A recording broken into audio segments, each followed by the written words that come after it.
본 채널의 조선 왕조 야사 이야기를 들어주셔서 감사합니다. 오늘 전해드리는 숨겨진 이야기를 따라 잠시나마 옛 조선의 시간 속으로 들어가 보시기 바랍니다. 하늘이 찢어지는 듯한 굉음과 함께 금지산의 밤은 순식간에 핏빛 지옥으로 변해버렸다. 천년을 묵묵히 버텨오던 거대한 바위가 산산조각이 나며 사방으로 튀었고, 그 파편은 마치 하늘에서 쏟아지는 우박처럼 산 아래 주둔하고 있던 관군들의 진영을 덮쳤다. 놈이 깨어난 것이었다. 검은 연기가 자욱한 화염 속에서 드러난 것은 단순한 짐승이 아니었다. 집채만한 덩치의 눈에서는 푸른 흉광을 내뿜고, 온몸은 서리빨 같은 하얀 털로 뒤덮인 전설 속의 백호였다. 놈이 앞발을 한번 휘두를 때마다 수십 명의 병사가 낙엽처럼 날아가 처참하게 지식여졌고, 찢어지는 비명소리는 불타는 나무들의 파열음에 묻혀 허공으로 흩어졌다. 연홍은 숨이 턱끝까지 차오르는 것을 느끼며 달리고 또 달렸다. 사람들은 모두 살기 위해 산 아래로 도망치고 있었으나 오직 그녀만이 그 거대한 재앙의 중심을 향해 거슬러 올라가고 있었다. 매캐한 연기가 폐부 깊숙이 파고들어 기침이 터져 나왔지만 멈출 수는 없었다. 귓가에는 심장이 터질 듯한 박동 소리와 함께 무언가 끊어지는 듯한 불길한 예감이 계속해서 맴돌았다. 그녀의 손에는 피 묻은 옥패 조각이 들려 있었는데, 그것은 조금 전 혼란 속에서 잃어버린 할머니의 유일한 유품이자 이 사태를 막을 수 있는 마지막 열쇠일지도 모른다는 생각뿐이었다. 공포에 질린 병사들이 그녀를 미친년이라 욕하며 밀치고 지나갔지만 연홍의 눈동자는 흔들리지 않았다. 화마가 휩쓸고 간 자리에는 참혹한 시신들이 즐비했고, 붉게 물든 눈밭 위로 뜨거운 피비린내가 진동했다. 백호는 마치 억눌려 있던 분노를 토해내듯 닥치는 대로 모든 것을 파괴하고 있었다. 그 압도적인 살기 앞에서 인간의 무력은 너무나도 초라해 보였다. 관군의 대장이 쉰 목소리로 화를 쏘라 고래고래 고함을 질렀지만, 공포에 질린 병사들의 손은 사시나무 떨듯 떨리고 있어 화살은 제멋대로 허공을 가를 뿐이었다. 백호가 거대한 입을 벌려 포효하자 그 충격파만으로도 주변의 고목들이 뿌리째 뽑혀 나갔고, 가장 가까이 있던 병사들의 고막이 터져 나갔다. 그것은 살아있는 생물이라기보다는 산 자체가 분노하여 형상화된 재앙 그 자체였다. 그때였다. 무너진 막사 잔해 틈에서 어린아이의 자지러지는 울음소리가 들려왔다. 연홍의 시선이 급하게 소리나는 곳을 쫓았다. 칠흑 같은 털을 가진 거대한 앞발이 막 내리쳐지려는 그곳에 피를 뒤집어 쓴 채 주저앉아 있는 대여섯 살 남짓한 아이가 있었다. 누구의 자식인지 생각할 겨를도 없었다. 연홍은 본능적으로 몸을 날렸다. 뜨거운 열기가 얼굴을 핥히고 지나갔지만 그녀는 아이를 품에 안고 바닥을 굴러 간발의 차로 백호의 발톱을 피했다. 쿵 하는 소리와 함께 땅이 요동쳤고, 그녀가 조금 전까지 서 있던 자리는 깊게 패어 거대한 구덩이가 되어 있었다. 연홍은 아이를 등 뒤로 감추며 떨리는 다리로 겨우 몸을 일으켜 세웠다. 바로 코앞에서 마주한 백호의 숨결은 뜨겁고 비릿했다. 고개를 들어 올려다본 백호의 눈동자는 마치 심연처럼 깊고 푸르게 빛나고 있었는데, 그 안에는 인간에 대한 증오뿐만 아니라 알 수 없는 깊은 슬픔이 서려 있는 듯했다. 연홍은 두려움에 질려 비명을 지르는 대신 품속에 간직하고 있던 깨진 옥패를 높이 쳐들었다. 그것은 무기라고 하기에는 너무나 초라한 돌조각에 불과했으나, 기이하게도 백호의 시선이 그 옥패에 꽂히는 순간 놈의 거친 호흡이 일순간 멈칫했다. 진정하십시오. 제발. 연홍의 입에서 쉰 목소리가 흘러나왔다. 그것은 목숨을 구걸하는 애원이 아니라 마치 오래전부터 알고 지내던 이에게 건네는 말처럼 들렸다.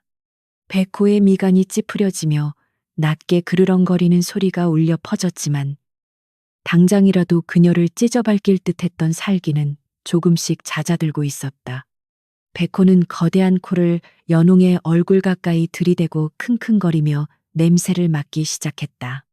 그녀에게서 풍기는 피냄새와 땀냄새 사이로 놈의 기억 깊은 곳에 잠들어 있던 그리운 향기가 배어 나오고 있었기 때문이다. 시간마저 멈춘 듯한 긴장감이 감돌았다. 그러나 그 찰나의 정적을 깬 것은 인간의 어리석음이었다. 백호가 멈칫한 틈을 타공을 세우려는 욕심에 눈이 먼 부관 하나가 쇠뇌를 겨누었다. 팅! 하는 날카로운 파열음과 함께 쇠뇌의 화살이 허공을 갈랐다. 하지만 공포로 인해 조준이 빗나간 화살은 백호의 가죽을 뚫지 못하고 아이를 보호하기 위해 팔을 벌리고 서 있던 연홍의 왼쪽 어깨를 관통하고 말았다. 윽! 하는 단말마와 함께 연홍의 몸이 휘청거렸고 붉은 선혈이 하얀 눈밭 위로 흩뿌려졌다. 고통보다는 뜨거운 것이 팔을 타고 흘러내리는 감각이 먼저 느껴졌다. 연홍의 피냄새가 퍼지자 백호의 눈빛이 순식간에 바뀌었다. 조금 전까지의 망설임은 사라지고 다시금 광포한 야수성이 폭발했다.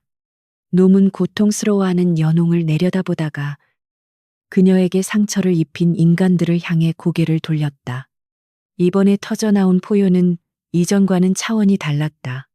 그것은 단순한 위협이 아니라 자신의 영역과 소중한 것을 침범당한 신수의 처절한 절규였다.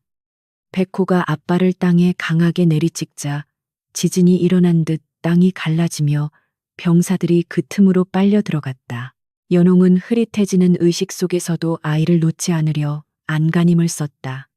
어깨에서 흐르는 피가 옥패를 적시고 그 피를 머금은 옥패가 미약하게 남아 푸른 빛을 내기 시작했다. 하지만 그녀의 눈꺼풀은 천근만근 무거워지고 있었다. 주변은 아비규환의 지옥도로 변해 있었다. 백호는 꼬리를 휘둘러 관군의 진영을 완전히 붕괴시켰고 불타는 막사들이 도미노처럼 쓰러지며 퇴로를 차단했다. 이것은 사냥이 아니었다. 일방적인 학살이자 심판이었다. 연홍은 바닥에 쓰러진 채 흐릿한 시야 너머로 날뛰는 백호의 모습을 바라보았다. 기이하게도 백호는 미쳐 날뛰면서도 연홍이 쓰러진 자리 주변만큼은 결코 밟지 않고 있었다. 마치 보이지 않는 결계라도 쳐진 듯 날아오는 파편들조차 그녀를 비껴갔다. 그녀는 문득 깨달았다. 이 재앙은 우연히 일어난 사고가 아니었다.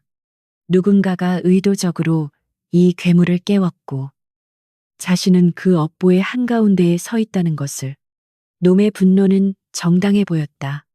이 산의 주인은 애초부터 인간이 아니었으니까 피를 너무 많이 흘린 탓인지 온몸에 한기가 돌았다. 연홍의 손에서 힘이 빠지며 쥐고 있던 옥패가 스르르 미끄러져 떨어졌다.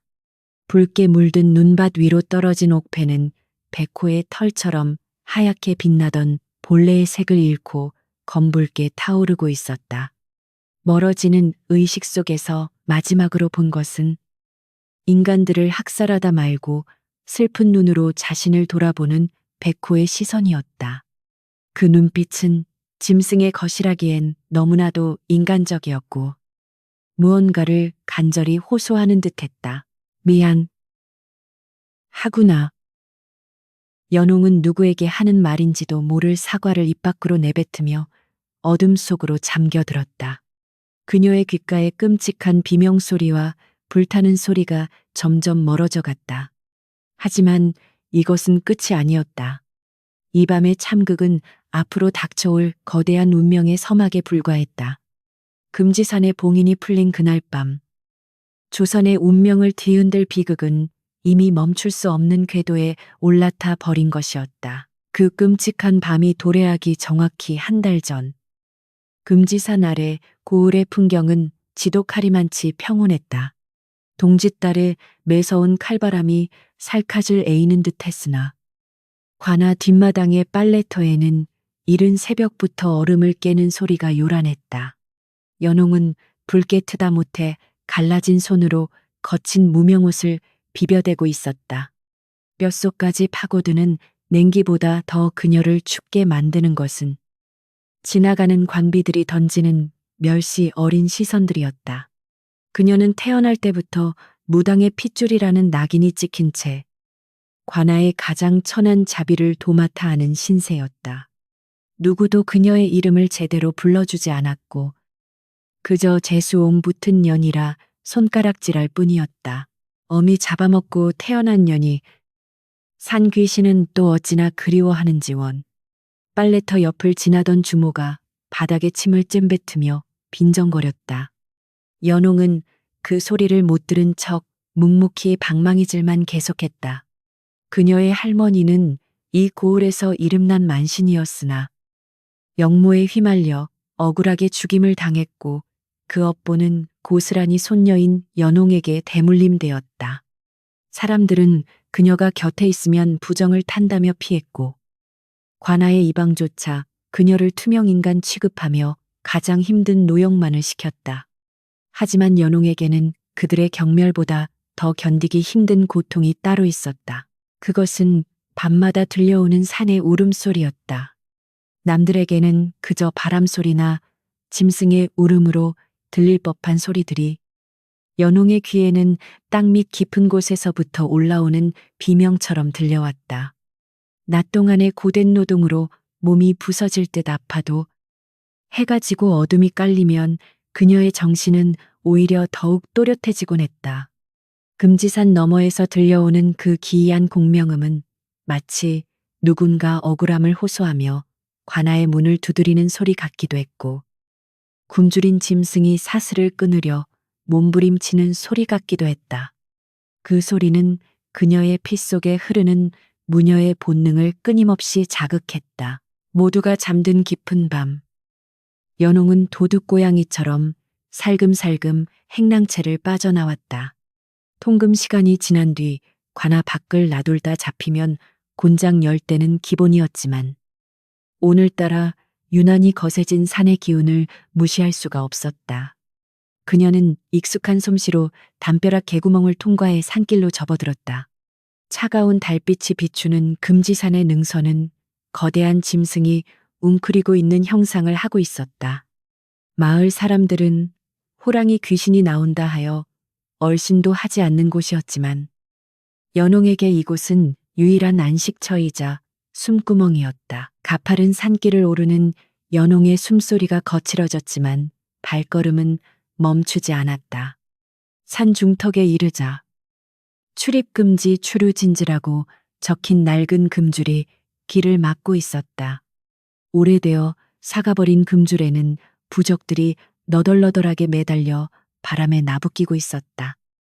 일반인이라면 그 음산한 분위기에 압도되어 발길을 돌렸겠지만 연홍은 망설임 없이 금줄 밑으로 몸을 숙여 안으로 들어갔다. 그 순간 주변의 공기가 서늘하게 바뀌며 등골이 오싹해지는 기운이 감돌았다. 이곳은 인간의 영역이 아닌 신령과 요괴들이 숨쉬는 이계의 경계였다. 금줄을 지나 조금 더 올라가자 수풀 속에 가려진 작은 당집 하나가 나타났다. 기둥은 썩어 기울어졌고 지붕의 기와는 깨져 잡초가 무성했지만 연홍에게는 그 어떤 화려한 정각보다 소중한 곳이었다. 이곳은 옛날 그녀의 할머니가 산신을 모시던 곳이었으나 지금은 아무도 찾지 않아 폐허나 다름없었다. 연홍은 품에서 챙겨온 빗자루를 꺼내 당집 주변의 낙엽을 쓸어내기 시작했다. 바스락거리는 빗자루 소리만이 적막한 산중의 침묵을 깨고 있었다.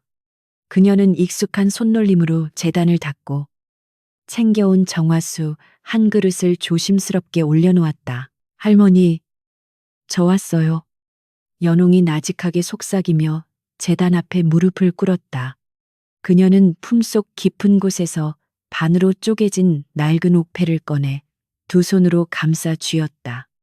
어머니가 남겨주신 유일한 유품이자 할머니가 목숨보다 아꼈던 물건이었다. 옥패를 쥐고 눈을 감자 손끝에서 미세한 온기가 전해져 왔다. 연홍은 그 온기에 의지해 마음속의 응어리를 풀어놓았다.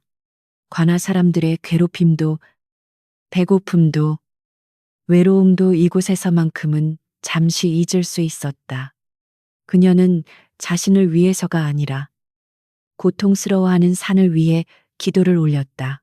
부디 노여움을 거두시고 편안히 잠드소서. 연홍의 기도는 소박했으나 절실했다. 그러나 그날 밤은 평소와 달랐다.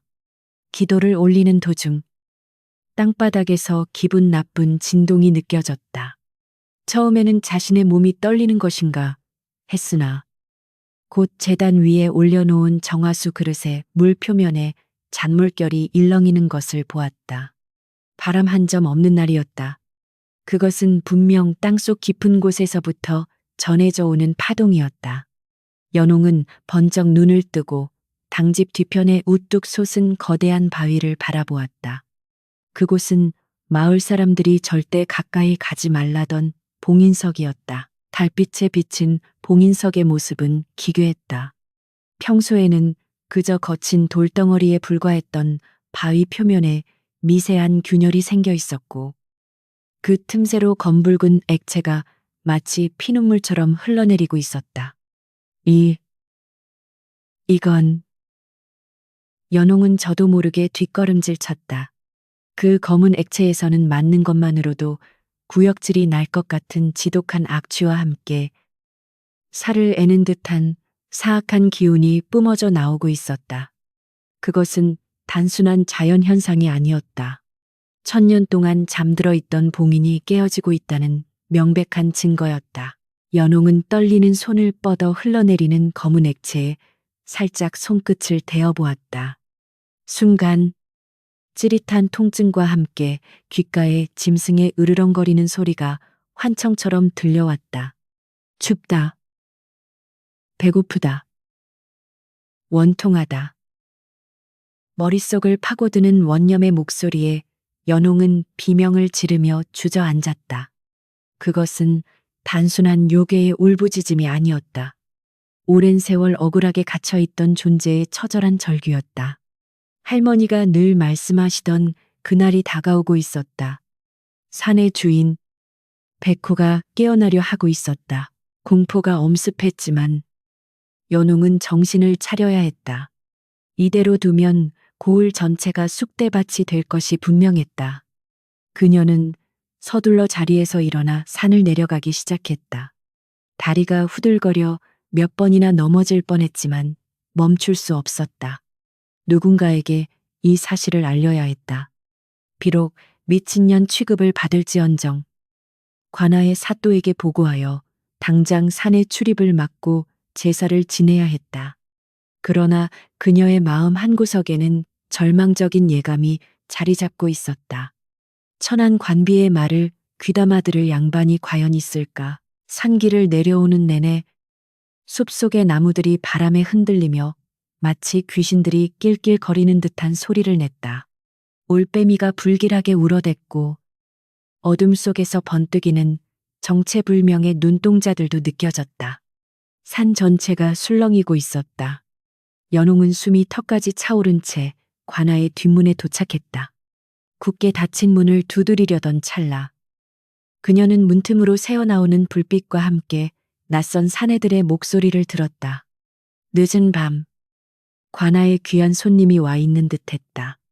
그것은 곧 닥쳐올 또 다른 재앙의 시작이었다. 때마침 한양에서 새로 부임한 신임 현감 최대감의 행차였다. 그는 탐욕스럽기로 소문난 자였고 부임하자마자 금지산의 광산 개발권을 노리고 있었다. 연홍이 목격한 봉인석의 균열은 바로 최대감이 몰래 보낸 석공들이 낮에 바위의 샘플을 채취하려다 건드린 흔적이었다는 것을 그녀는 알지 못했다. 그저 불길한 징조를 알리기 위해 문을 두드렸을 때 문을 열고 나온 것은 짜증 섞인 표정의 포졸들이었다. 이 밤중에 웬 소란이야. 아니, 저녀는 빨래터의 그 미친년 아니냐. 나으리. 큰일 났습니다, 산이. 산이 울고 있어요. 봉인석에서 피가 흐릅니다. 연홍은 다급하게 외치며 포졸의 바짓가랑이를 잡았다. 그러나 돌아온 것은 매몰찬 발길질이었다. 인연이 돌았나? 어디서 재수없게 피타령이야. 썩 꺼지지 못해. 포졸은 그녀를 거칠게 밀쳐내고 대문을 쾅 닫아버렸다. 차가운 바닥에 내동댕이 쳐진 연홍은 닫힌 문을 바라보며 망연자실했다. 진실은 무시당했고 경고는 조롱거리가 되었다. 연홍은 욱신거리는 몸을 일으켜 다시 산 쪽을 바라보았다. 칠흑 같은 어둠 속에 잠긴 금지산은 여전히 침묵하고 있었지만 그녀의 눈에는 산 정상에서 피어오르는 검은 아지랑이가 선명하게 보였다. 아무도 믿어주지 않는 진실을 홀로 짊어진 채 그녀는 소리 없이 흐느꼈다. 막을 수 있는 기회는 이렇게 허무하게 날아가 버렸다. 이제 남은 것은 다가올 파멸을 기다리는 것뿐이었다. 그러나 연홍은 포기하지 않았다. 관아가 움직이지 않는다면 자신이라도 무언가 해야 했다. 그녀는 멍하니 서 있는 대신 다시금 주먹을 꽉 쥐었다. 비록 힘없는 종년의 몸이지만 할머니가 지켜온 이 산을 그리고 죄 없는 사람들을 그냥 죽게 내버려 둘 수는 없었다. 그녀는 내일 날이 밝는 대로 최대감이 탄 가마를 막아설 결심을 했다. 그것이 자신의 목숨을 건 도박이 될지라도 말이다. 밤은 깊어갔고 차가운 바람은 내일 닥쳐올 피바람을 예고하듯 더욱 거세게 몰아쳤다. 연홍은 찢어진 치맛자락을 여미며 초라한 행랑채로 발걸음을 옮겼다. 잠 못 이루는 밤. 그녀는 옥패를 가슴에 품고 주문을 외듯 중얼거렸다. 조금만 더 참아주세요. 하지만 그녀의 간절한 바람과는 달리 산속 깊은 곳에서는 봉인이 깨지는 소리가 지직하며 아주 미세하게 그러나 확실하게 울려 퍼지고 있었다. 이튿날 아침 고요하던 산골 마을은 전에 없던 요란한 꽹과리 소리와 함께 들썩이기 시작했다. 한양에서 새로 부임하는 현감. 최대감의 행렬이 고을 어귀에 당도한 것이었다. 비단으로 장식된 화려한 가마를 앞세우고 그 뒤로는 수십 명의 포졸과 짐꾼들이 긴 꼬리처럼 따르고 있었다. 마을 사람들은 길가에 납작 엎드려 머리를 조아렸으나 그들의 눈에는 존경심 대신 두려움과 호기심이 뒤섞여 있었다. 특히 행렬의 후미에 따르는 집마차들에는 곡식이나 비단 대신 거친 쇠붙이 도구들과 화약 상자들이 가득 실려 있어 보는 이들을 의아하게 만들었다. 가마의 주인인 최대감. 최무선은 주름진 눈가에 탐욕이 가득 찬 사내였다. 그는 창문을 살짝 열고 금지산의 웅장한 자태를 훑어보았다. 그의 눈에 비친 산은 신령스러운 영산 링산이 아니라 캐내야 할 금덩어리가 묻힌 거대한 보물 창고일 뿐이었다. 조정의 권력 다툼에서 밀려나 이 변방으로 좌천되었지만 그는 이곳에 금광을 개발해 막대한 부를 축적하고 다시금 중앙 정계로 화려하게 복귀할 야심을 품고 있었다. 저곳이군. 소문대로 기운이 범상치 않아. 그는 만족스러운 미소를 지으며 수염을 쓰다듬었다. 연홍은 길가에 엎드린 인파들 틈에 숨어 떨리는 가슴을 진정시키고 있었다. 어젯밤의 공포는 아직 가시지 않았지만 이대로 물러설 수는 없었다. 그녀의 눈은 오로지 최대감의 가마만을 쫓고 있었다. 저 거만한 양반이 산에 손을 대는 순간 봉인은 걷잡을 수 없이 파괴될 것이 분명했다. 주변 사람들이 수군거리는 소리가 들려왔다. 새 사또가 금광을 캔다지. 산신령님이 노하실 텐데 큰일이네. 하지만 누구 하나 나서서 말릴 용기는 없었다. 오직 미친년 취급받는 연옥만이 죽음을 각오하고 있었다. 행렬이 관아 입구에 거의 다다랐을 때였다. 연홍은 이를 악물고 자리에서 박차고 일어났다. 멈추시오. 그 가마를 멈추시오. 그녀의 날카로운 외침이 꽹과리 소리를 뚫고 울려 퍼졌다. 갑작스러운 소란에 행렬이 멈칫했고 포졸들이 창을 겨누며 달려왔다. 무슨 놈의 행패냐, 썩 물러가지 못할까. 포졸들이 그녀를 애워쌌지만 연웅은 짐승처럼 바닥을 기어서라도 가마 앞으로 나아가려 발버둥 쳤다. 가마의 문이 벌컥 열리며 최대감이 짜증 섞인 얼굴을 내밀었다. 부임 첫날부터 이게 무슨 흉한 꼴이냐. 저 계집은 누구냐. 그의 목소리에는 권위와 경멸이 동시에 담겨 있었다. 연웅은 포졸들에게 팔이 꺾인 채로 고개를 들어 최대감을 바라보았다. 흑투성이가 된 얼굴이었지만 눈빛만은 형형하게 빛나고 있었다. 나으리, 부디 통촉하여 주시옵소서. 그 산을 건드려서는 아니 됩니다. 최대감은 기가 차다는 듯 헛웃음을 터뜨렸다. 산을 건드리지 말라. 내년이 이 고을의 산신령이라도 된다는 말이냐. 그는 부채를 탁 펼치며 연홍을 비웃었다. 주변의 이방과 아전들이 굽신거리며 맞장구를 쳤다. 나으리, 저녀는 고을에서 소문난 미친 무당 딸입니다. 헛소리를 자주 하니 마음에 담아두지 마십시오. 그들의 말에 연홍은 더욱 목청을 높였다. 미친 소리가 아닙니다. 금지산 밑에는 천년 묵은 백호가 잠들어 있습니다. 바위를 깨면 놈이 깨어납니다. 다 죽습니다. 백호라는 단어가 나오자 최대감의 눈썹이 꿈틀했다. 그는 미신을 혐오하는 유학자이자 철저한 실리주의자였다. 백호라. 고을 백성들이 게을러 빠져서 일하기 싫으니 별 핑계를 다 대는구나. 그는 차갑게 일갈했다. 호랑이는 가죽을 남길 뿐이고 귀신은 인간의 나약한 마음이 만들어낸 허상일 뿐이다. 내게 필요한 것은 전설 따위가 아니라 눈에 보이는 황금이다. 그의 단호한 태도에 웅성거리던 백성들은 다시 숨을 죽였다. 연홍은 절망했다. 말이 통하지 않는 상대였다. 하지만 포기할 수 없었다.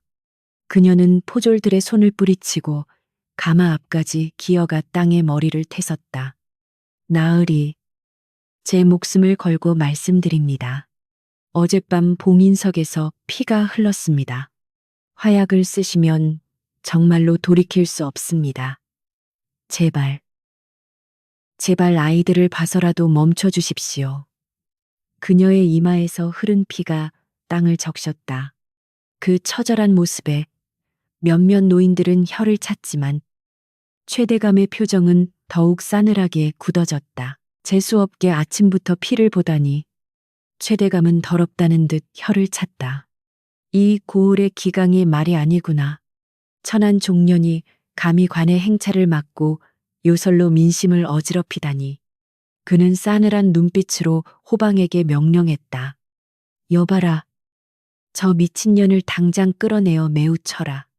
다시는 주둥이를 함부로 놀리지 못하도록 본보기를 보여라. 그의 말이 떨어지기 무섭게 곤봉들이 연홍의 등으로 쏟아졌다. 둔탁한 타격음과 함께 연홍의 입에서 비명이 터져 나왔다. 뼈가 부러지는 듯한 고통이 전해졌지만 그녀는 품속의 옥패가 깨지지 않도록 몸을 웅크려 보호했다. 쏟아지는 매질 속에서도 그녀는 계속해서 소리쳤다. 안 됩니다. 화약은 안 됩니다. 그러나 그녀의 목소리는 포졸들의 기합 소리에 묻혀버렸다. 구경하던 백성들은 혹여나 불똥이 튈까봐 고개를 돌리거나 뒷걸음질 쳤다. 누구도 그녀를 도와주려 하지 않았다. 최대감은 매질당하는 연홍을 뒤로하고 광산 채굴 책임자를 불렀다. 들었느냐, 저런 헛소문이 퍼져서 인부들이 동요하면 곤란하다.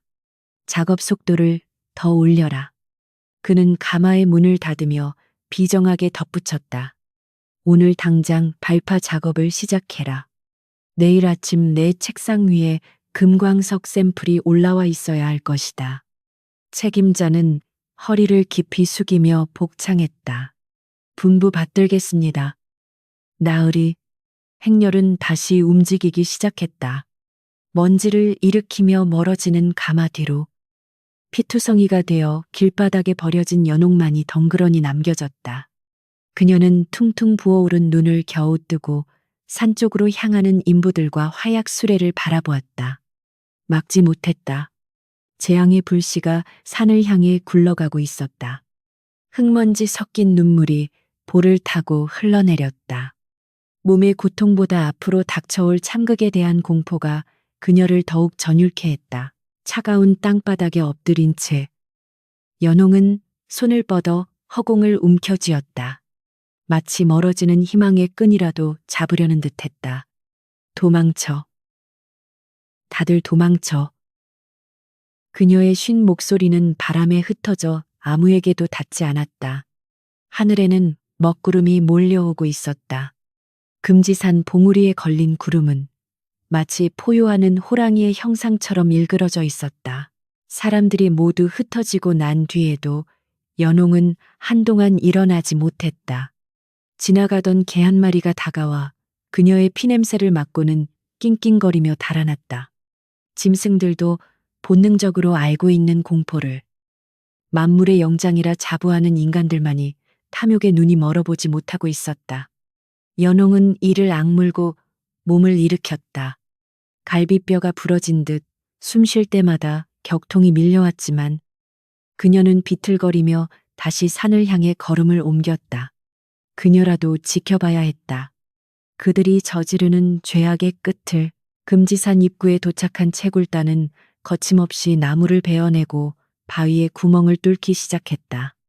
쇠정이 바위를 때리는 소리가 산의 정적을 깨뜨렸다. 깡, 깡, 깡. 그 소리는 마치 잠자는 거수의 신경을 긁는 소리처럼 날카롭게 울려 퍼졌다. 숲속의 새들이 놀라 푸드덕거리며 날아올랐고 산짐승들이 꼬리를 감추고 굴 속으로 숨어들었다. 폭풍전야의 고요함이 깨어지고 있었다. 최대감은 관아의 안채에 앉아 따뜻한 차를 마시며 보고를 기다리고 있었다. 그의 머릿속은 온통 금빛 미래로 가득 차 있었다. 저 천한 무당년의 경고 따위는 이미 안중에도 없었다. 하지만 그는 몰랐다. 자신이 지금 건드리고 있는 것이 단순한 바위가 아니라 조선 팔도의 명운을 쥐녕린 닐룸이라는 사실을, 그리고 그 대가는 그가 가진 모든 금으로도 치를 수 없을 만큼 가혹하리라는 것을. 오후 늦게 산 중턱에서 첫 번째 발파음이 들려왔다. 쾅하는 소리와 함께 하얀 연기가 피어올랐다. 마을 사람들은 깜짝 놀라 쳐다보았고 연홍은 눈을 질끈 감았다. 시작되었다. 인간이 넘지 말아야 할 선을 넘는 소리였다. 그 폭음은 산의 심장을 찢는 소리였고 깊은 잠에 빠져있던 백호의 눈꺼풀을 떨리게 만드는 신호탄이었다. 땅 밑 깊은 곳에서 천년의 침묵을 깬 낮은 그르렁거림이 화답하듯 울려 퍼졌으나 화약 소리에 묻혀 그 누구도 듣지 못했다. 화약 연기가 채 가시기도 전인 사흘째 날 광산 현장은 순식간에 아수라장으로 변했다. 멀쩡하던 인부들이 하나둘씩 곡괭이를 놓치며 거품을 물고 쓰러지기 시작한 것이다. 그들의 증상은 기이했다. 열병처럼 온몸이 불덩이같이 뜨거워지다가도 순식간에 얼음장처럼 차가워지며 헛소리를 짓거려댔다. 호랑이가 나를 씹어먹는다. 건장한 장정들이 눈을 뒤집고 허공을 향해 팔을 휘젓는 모습은 보는 이들로 하여금 소름 끼치는 공포를 불러일으키기에 충분했다. 그것은 단순한 과로나 전염병이 아니었다. 땅속 깊은 곳에서 새어나온 도끼, 즉 살살을 맞은 것이 분명했다. 작업반장은 채찍을 휘두르며 쓰러진 인부들을 일으켜 세우려 했으나 역부족이었다. 공포는 전염병보다 빠르게 퍼져나갔다. 이건 저주야. 산신령님의 노여움을 산 거라고. 누군가 비명을 지르며 도망치려 하자 현장은 삽시간에 통제불능의 상태가 되었다. 바로 그때 흙먼지 사이로 절룩거리는 그림자 하나가 나타났다. 연홍이었다. 며칠 전 곤장을 맞아 피투성이가 되었던 몸을 이끌고 그녀는 비틀거리며 아수라장이 된 채석장 한복판으로 걸어 들어오고 있었다. 그녀의 등에는 낡은 약초 바구니가 매여 있었다. 연홍의 얼굴은 창백했으나 눈빛만은 결연했다. 그녀는 도망치려는 인부들을 붙잡는 대신 가장 위독해 보이는 늙은 인부 곁으로 다가가 무릎을 꿇었다. 노인의 몸은 사시나무 떨듯 떨리고 있었고 피부 밑으로는 검푸른 핏줄이 지렁이처럼 꿈틀대고 있었다. 연홍은 망설임 없이 자신의 손가락을 깨물어 피를 냈다. 그리고 품에서 꺼낸 말린 약초 뭉치에 핏방울을 떨어뜨려 지식이기 시작했다. 무당의 피가 섞인 약초만이 이 사악한 요기를 잠재울 수 있는 유일한 처방임을 그녀는 알고 있었다. 조금만 참으세요. 곧 편안해질 겁니다. 연홍은 지식인 약초를 노인의 입안에 억지로 밀어넣고 가지고 온 호리병에 물을 흘려보냈다. 그녀는 눈을 감고 나직하게 주문을 외기 시작했다. 그것은 할머니에게 배운 해원 제똥의 주문이었다. 그녀의 이마에서 식은땀이 비오듯 쏟아졌다. 인부의 몸에 깃든 살을 자신의 몸으로 받아내는 고통스러운 의식이었다. 마치 날카로운 얼음 조각이 혈관을 타고 흐르는 듯한 격통이 연홍의 전신을 강타했지만 그녀는 신음조차 참아내며 손을 떼지 않았다. 신기한 일이 벌어졌다. 거품을 물고 발작하던 노인의 호흡이 점차 안정을 되찾기 시작한 것이다. 검게 변했던 얼굴색이 돌아오고 뒤집혔던 눈동자가 제자리를 찾았다. 이를 지켜보던 주변 인부들의 눈이 휘둥그레졌다. 살았다. 김노인이 살았어. 누군가 외쳤다. 미친년이라 손가락질하던 그 여인이 자신들의 동료를 죽음의 문턱에서 끌어올린 것이었다. 인부들은 하나둘씩 연홍의 주변으로 모여들었다. 그들의 눈빛에서 경멸은 사라지고 그 자리에 경외심과 희망이 차오르고 있었다. 연홍은 숨 돌릴 틈도 없이 다음 환자에게로 기어갔다. 그녀의 옷은 흙과 피로 범벅이 되었고 터진 상처에서는 다시 피가 배어 나왔지만 멈출 수 없었다. 그녀는 알고 있었다. 지금 자신이 보여주는 이 헌신만이 저 탐욕스러운 관리들의 마음을 돌릴 수 있는 마지막 기회라는 것을. 보십시오. 나으리, 이 산은 살아있습니다.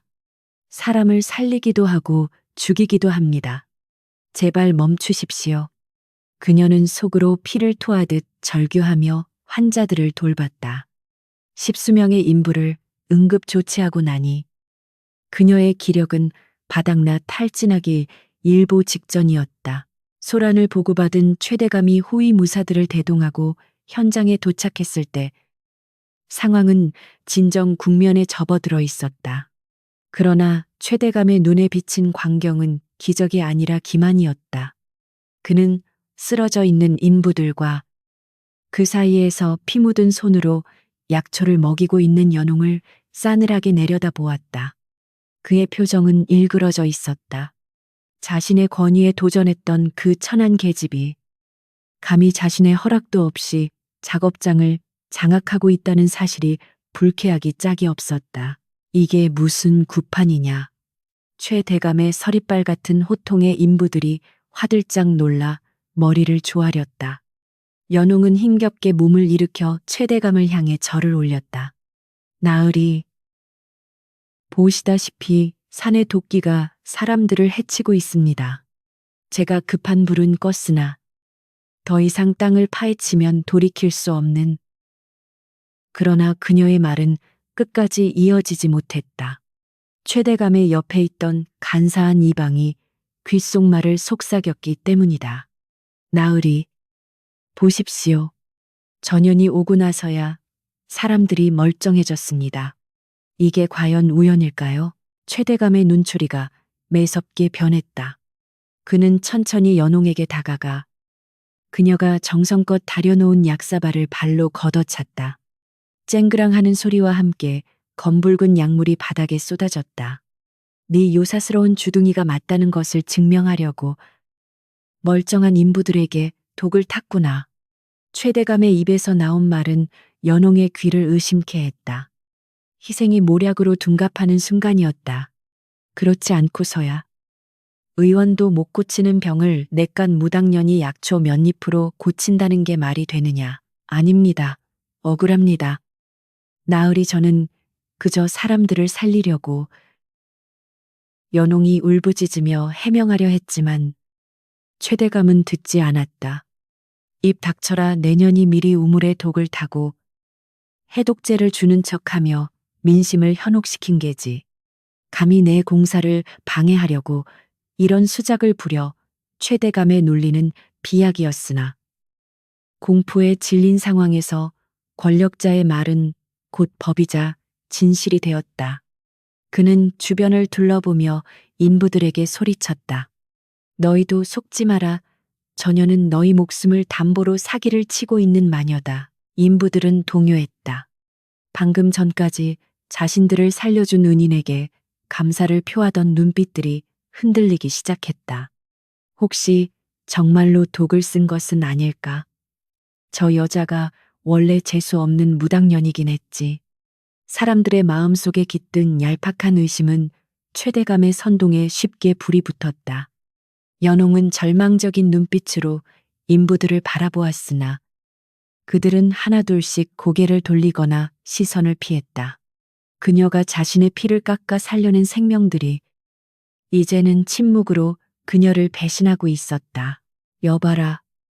이 요물을 당장 포박해라. 최대감의 명령이 떨어지자 포졸들이 득달같이 달려들어 연홍을 낚아챘다. 밧줄이 그녀의 상처 입은 몸을 파고들었고 그녀는 짐짝처럼 바닥에 내동댕이 쳐졌다. 하옥시켜라. 그리고 내일 날이 밝는 대로 본보기로 삼아 처형할지 아니면 노비로 팔아버릴지 결정하겠다. 최대감은 더럽다는 듯 손을 탈며 돌아섰다. 연홍은 흙바닥에 얼굴이 짓눌린 채 멀어져가는 최대감의 뒷모습과 외면하는 인부들을 바라보았다. 끌려가는 연홍의 시야에 금지산의 봉우리가 들어왔다. 해가 저물어가는 산의 그림자는 더욱 짙고 거대해져 있었다. 그녀가 억누르고 있던 산의 분노를 잠재울 치료자가 사라진 현장에는 다시금 음습한 기운이 스멀스멀 피어오르고 있었다. 연홍은 직감했다. 이제 그녀가 없으니 산은 더 이상 경고로만 끝내지 않을 것이다. 자신이 베푼 선의가 오히려 악에 덫이 되어 자신을 바자매었지만 그녀의 가슴을 가장 아프게 하는 것은 자신의 처지가 아니었다. 도망치세요. 제발. 연홍은 속으로 피눈물을 흘리며 빌었다. 자신을 외면한 저 어리석은 사람들에게 닥쳐올 참혹한 미래가 너무나도 뚜렷하게 보였기 때문이다. 포졸들에게 질질 끌려 내려가는 길 위로 차가운 눈발이 하나둘씩 날리기 시작했다. 그것은 마치 하늘이 연홍의 억울함을 위로하며 흘리는 눈물 같았고 동시에 다가올 핏빛, 밤을 예고하는 서막과도 같았다. 연홍이 갇힌 옥사는 차갑고 습했다. 쇠창살 너머로 보이는 하늘은 잿빛으로 변해 있었다. 그녀는 퉁퉁 부은 손으로 품속의 옥패를 확인했다. 다행히 뺏기지 않았다. 하지만 이제 그녀가 할 수 있는 일은 아무것도 없었다. 밖에서는 다시 광산 발파 작업이 재개되는 소리가 들려왔다. 쾅! 쾅! 그 소리는 마치 자신의 심장을 짓밟는 소리처럼 들렸다. 그녀의 희생은 짓밟혔고 진실은 감옥 속에 갇혀버렸다. 이제 남은 것은 파멸뿐이었다. 그러나 연홍은 몰랐다. 그녀가 흘린 피가 섞인 약초물이 땅에 스며들어 지하 깊은 곳에 잠들어 있던 백호의 코끝에 닿았다는 사실을, 그리고 그 냄새가 놈의 흐릿했던 의식을 완전히 깨우는 기폭제가 되었다는 것을. 인간들은 그녀를 버렸으나 산은 그녀를 기억하고 있었다. 감옥의 차가운 바닥에서 연홍이 흐느낄 때 금지산의 땅 밑에서는 천년의 기다림을 끝내는 거대한 눈꺼풀이 서서히 떠지고 있었다. 차가운 옥사 바닥에 웅크리고 있던 연홍의 몸이 갑자기 발작하듯 떨리기 시작했다.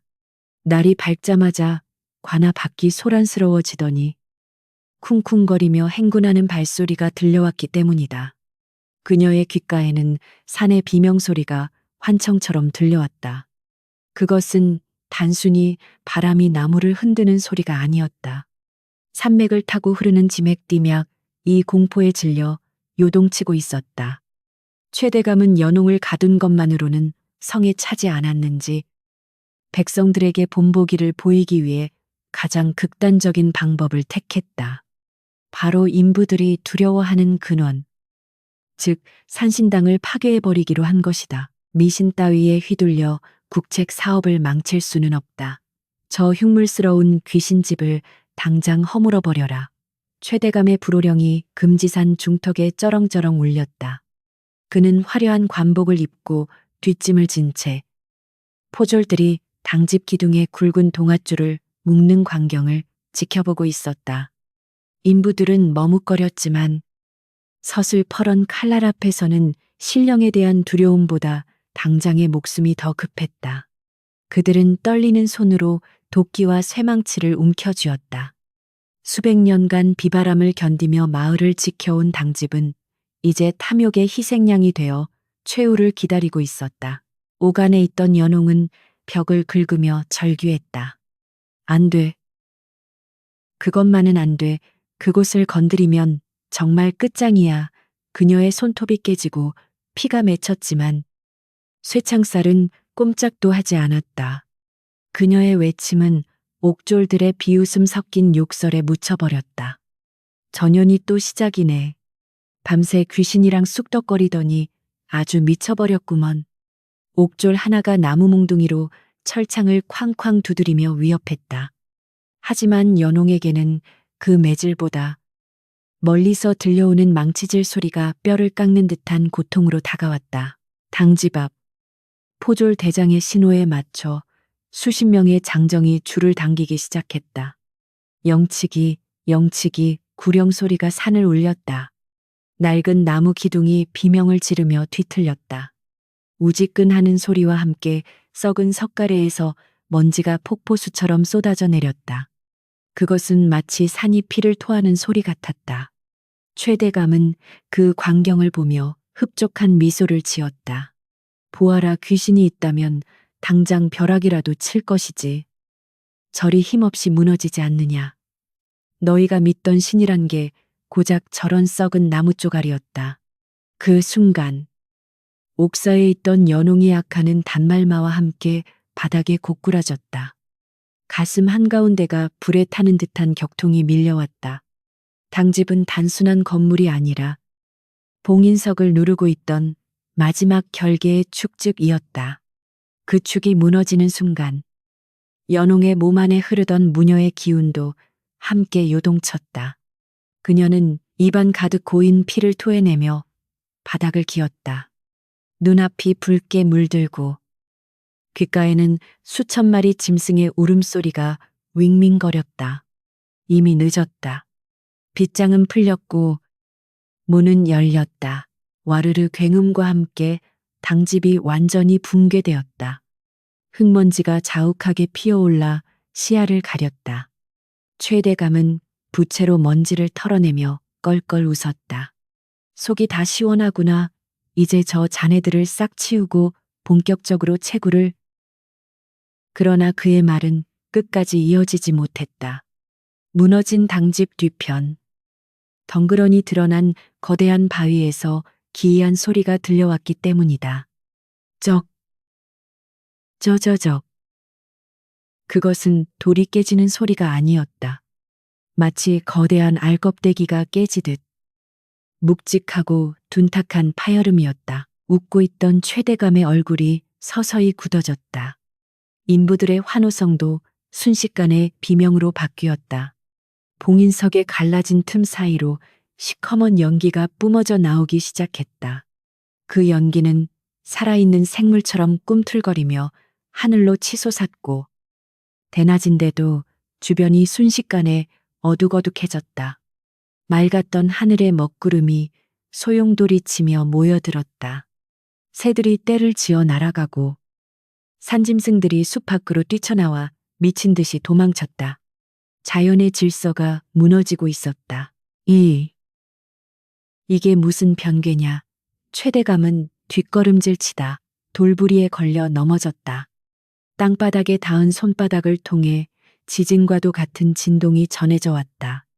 그것은 땅의 흔들림이 아니라 지하 깊은 곳에서 거대한 심장이 다시 뛰기 시작하는 박동 소리였다. 쿵, 쿵, 쿵. 그 규칙적이고 압도적인 울림은 사람들의 공포심을 극대화했다. 파괴된 당집 잔해 위로 솟아오른 검은 기운은 점차 호랑이의 형상을 갖추어 가고 있었다. 옥사에 갇힌 연홍은 피 묻은 입술을 떨며 중얼거렸다. 오셨구나. 기어이 오셨어. 그녀는 공포보다는 체념에 가까운 표정으로 천장을 올려다보았다.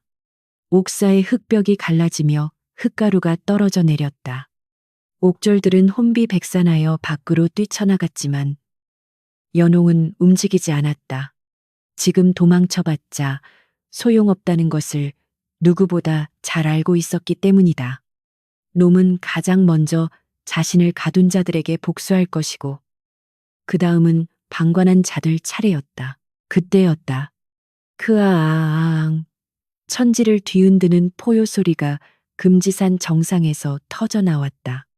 그 소리는 고막을 찢을 듯 날카로우면서도 내장을 뒤흔들 만큼 묵직했다. 관아의 기와장이 와장창 깨져내렸고 마구간의 말들이 거품을 물고 쓰러졌다.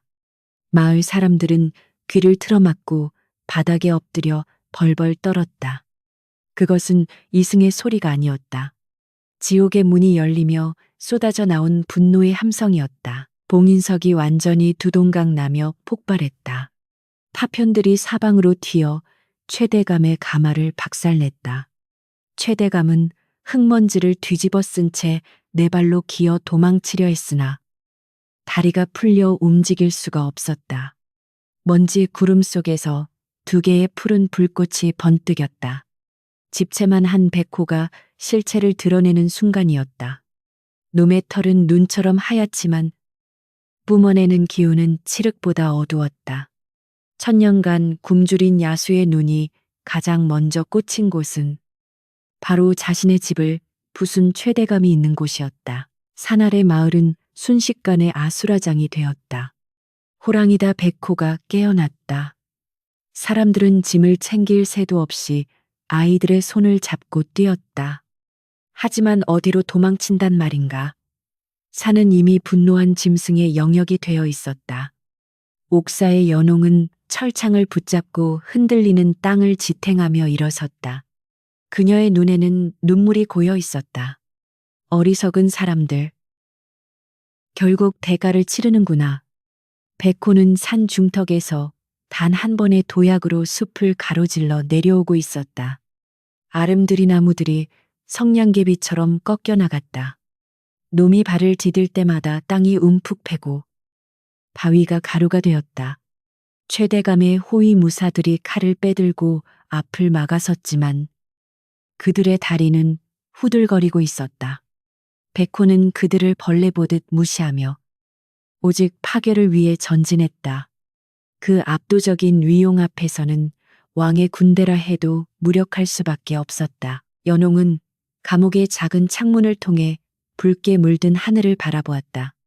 백호가 뿜어내는 살기가 옥사 안까지 스며들어 숨이 턱턱 막혔다. 하지만 기이하게도 그 살기 속에서 연홍은 묘한 슬픔을 느꼈다. 놈은 단순히 화가 난 것이 아니었다. 놈은 울고 있었다. 1000년 전 믿었던 인간에게 배신당하고 차가운 돌 속에 갇혀 지내야 했던 사무친 하늘을 토해내고 있는 것이었다. 제가 막아야 해요.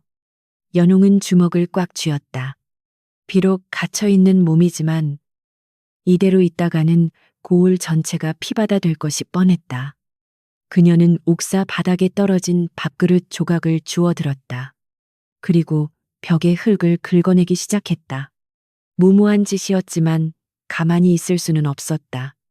할머니의 옥패가 품속에서 뜨겁게 달아오르고 있었다. 그것은 마치 백호와 공명하는 듯했다. 밖에서는 비명과 파괴음이 끊이지 않았다. 최대감은 넋이 나간 표정으로 주저앉아 오줌을 지리고 있었다. 자신의 야망이 불러온 재앙이 코앞에 닥친 순간이었다. 백호의 거대한 발톱이 최대감의 머리 위를 덮치려는 찰나. 놈은 갑자기 고개를 돌려 관아 쪽을 응시했다. 그곳에 자신과 피가 통하는 무언가가 있음을 감지한 것이다. 백호의 시선이 옥사가 있는 방향으로 고정되었다. 이제 돌이킬 수 없는 운명의 수레바퀴가 굴러가기 시작했다. 당집은 무너졌고 봉인은 깨졌으며 재앙은 현실이 되었다. 연홍은 다가오는 거대한 기척을 느끼며 눈을 감았다. 이것이 끝이 아니라 비극적인 진실을 마주하기 위한 잔혹한 시작임을 그녀는 직감하고 있었다. 금지산의 주인은 이제 자신의 잃어버린 것을 되찾기 위해 피의 축제를 벌일 준비를 마쳤다. 지축을 뒤흔드는 백호의 포효와 함께 견고해 보이던 관아의 옥벽에도 마침내 균열이 가기 시작했다. 밖에서 들려오는 비명소리와 무너지는 건물들의 굉음은 마치 세상의 종말을 알리는 장송곡처럼 들려왔다. 연홍은 머리 위로 쏟아지는 흙더미를 피하기 위해 구석으로 몸을 웅크렸다. 우지끈하는 소리와 함께 낡은 석가래가 무너져 내렸고 그녀가 갇혀있던 감방의 한쪽 벽면이 와르르 무너져 내렸다. 자욱한 먼지 속에서 기침을 토해내며 고개를 들었을 때 그녀의 눈에 들어온 것은 무너진 벽 틈새에 숨겨져 있던 기이한 공간이었다. 그곳은 누군가가 의도적으로 벽돌을 파내어 만든 작은 비밀 공간이었다. 연홍의 심장이 거세게 뛰었다. 이곳은 10수년 전 그녀의 할머니가 영모 누명을 쓰고 억울하게 옥사하다 돌아가신 바로 그 방이었다. 그녀는 떨리는 손을 뻗어 구멍 속에 손을 넣었다. 손끝에 닿은 것은 썩어가는 집단에 쌓인 낡은 서책 한 권과 핏자국이 선명한 천조각이었다. 그것은 할머니가 죽기 직전 자신의 피로 쓴 혈서셰쇼와 아무도 모르게 감추어둔 비록 미록이었다. 밖에서는 백호가 날뛰며 관아를 쑥대밭으로 만들고 있었지만 연홍에게는 지금 이 순간이 더 중요했다. 그녀는 무너진 잔의 틈으로 새어 들어오는 희미한 불빛에 의지해 서책을 펼쳤다. 종이는 누렇게 바랬고 글씨는 흘렸어서 알아보기 힘들었지만 첫 줄을 읽는 순간 그녀의 눈동자가 흔들렸다. 금지산의 주인은 요괴가 아니다. 나라를 지키던 수호신이었으나 인간의 추악한 욕심에 의해 짐승으로 타락한 것이다. 그것은 마을에 전해 내려오던 전설과는 전혀 다른 충격적인 진실의 시작이었다. 서책에 기록된 내용은 참담했다. 1000년 전 이 고을의 호족이었던 최씨 가문의 조상은 조정으로 보내야 할 막대한 공납금과 금괴를 횡령하여 금지산 깊은 동굴에 숨겨두었다. 그러나 영물이었던 백호가 그 부정함을 감지하고 호족을 벌하려 하자 최씨 조상은 당대 최고의 사술사들을 동원해 백호를 함정에 빠뜨렸다. 그들은 백호에게 사람을 잡아먹는 식인귀라는 누명을 씌우고 억울하게 죽은 원혼들의 피를 이용해 봉인석을 만들어 백호를 산채로 가두어 버린 것이었다. 연홍의 손이 부들부들 떨렸다. 지금의 최대감이 그토록 찾으려 했던 금광의 정체가 바로 그것이었다. 자연적으로 생성된 금맥이 아니라 그의 조상이 훔쳐서 숨겨둔 피, 묻은 굳고 곡구였던 것이다. 백호는 단순히 잠들어 있던 것이 아니었다. 자신의 명예를 더럽히고 자유를 빼앗은 도둑들을 감시하며 1000년 동안 복수의 칼날을 갈고 있었던 것이다. 봉인이 풀린 지금 놈이 가장 먼저 노리는 것은 무작위의 사륙이 아니라 바로 그 더러운 피를 이어받은 최대감이었다. 혈서의 마지막 부분에는 할머니의 절규가 담겨 있었다.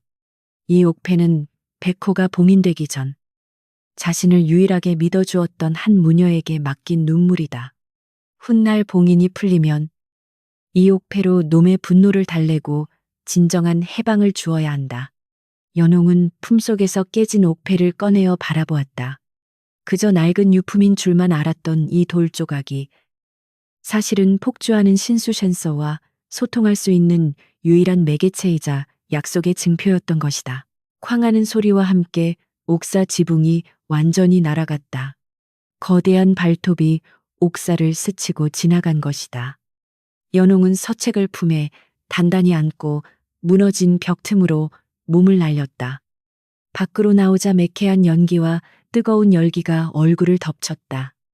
관아는 이미 불바다가 되어 있었고 포졸들은 혼비백산하여 도망치기에 바빴다.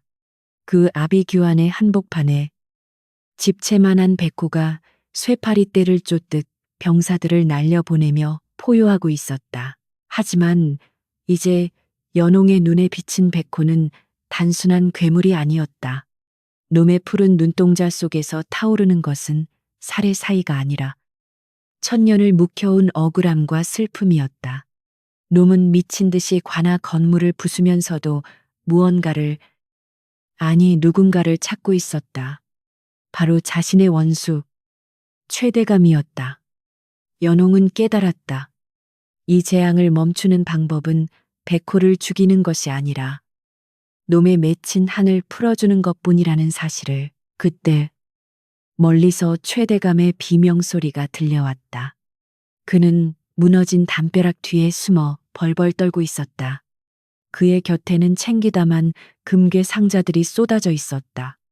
죽음이 코앞에 닥친 순간에도 탐욕을 버리지 못한 추한 모습이었다. 백호가 그 냄새를 맡고 천천히 고개를 돌렸다. 놈의 입에서 으르렁거리는 소리가 낮게 깔리자 주변의 공기가 찢어질 듯 진동했다. 최대감은 사색이 되어 기어가며 살려달라고 빌었으나 백호의 눈에는 자비가 없었다. 연홍은 결단을 내려야 했다. 이대로 두면 백호는 최대감을 찢어 죽이고 그 피맛을 본 뒤에는 걷잡을 수 없는 사륙기가 되어 온 세상을 태워버릴 것이다. 그것은 백호 자신이 원하던 결말이 아니었다. 할머니가 남긴 유지이즈는 놈을 괴물로 죽게 내버려 두지 말라는 것이었다. 연홍은 도망치는 군중들의 물결을 거스르며 불타는 마당 한가운데로 발을 내디뎠다. 그녀의 손에는 옥패가 쥐어 있었다. 멈추시오. 연홍의 목소리는 작았으나 기이하게도 전장의 소음을 뚫고 울려 퍼졌다. 그녀는 떨리는 다리를 애써 지탱하며 백호의 앞을 가로막았다. 불길에 휩싸인 관아 마당에서 조그만 여인 하나가 거대한 신수와 마주섰다. 백호가 멈칫하며 연홍을 내려다보았다. 놈의 코가 벌렁거리며 연홍의 손에 들린 옥패의 냄새를 맡았다. 1000년 전 자신을 위해 울어주었던 그 여인의 향기였다. 비키거라. 미친년아 뒤에 숨어있던 최대감이 악을 썼다. 저 괴물을 막아 네가 무당이라면 부적이라도 써서 막으란 말이다. 최대감은 연홍을 방패막이로 삼으려 했다. 연홍은 뒤도 돌아보지 않고 차갑게 내뱉었다. 입 닫히십시오. 당신이 저지른 죄가 무엇인지 저 짐승이 더 잘 알고 있습니다. 그녀의 목소리에는 서리빨 같은 위엄이 서려 있었다. 더 이상 천한 관비의 모습이 아니었다. 백호의 눈동자가 흔들렸다. 눈앞에 인간에게서 익숙한 기운이 느껴졌지만 1000년간 쌓인 분노는 쉽게 가라앉지 않았다. 놈이 앞발을 들어 올려 위협하자 연홍은 물러서지 않고 옥패를 높이 쳐들었다. 저를 알아보시겠습니까? 제가 그 약속을 지키러 왔습니다. 그녀의 외침과 함께 옥패에서 은은한 푸른 빛이 새어나오기 시작했다. 그것은 광기 어린 붉은 전장 속에서 유일하게 빛나는 청명한 빛이었다. 주변의 포졸들과 백성들은 숨을 죽이고 그 광경을 지켜보았다.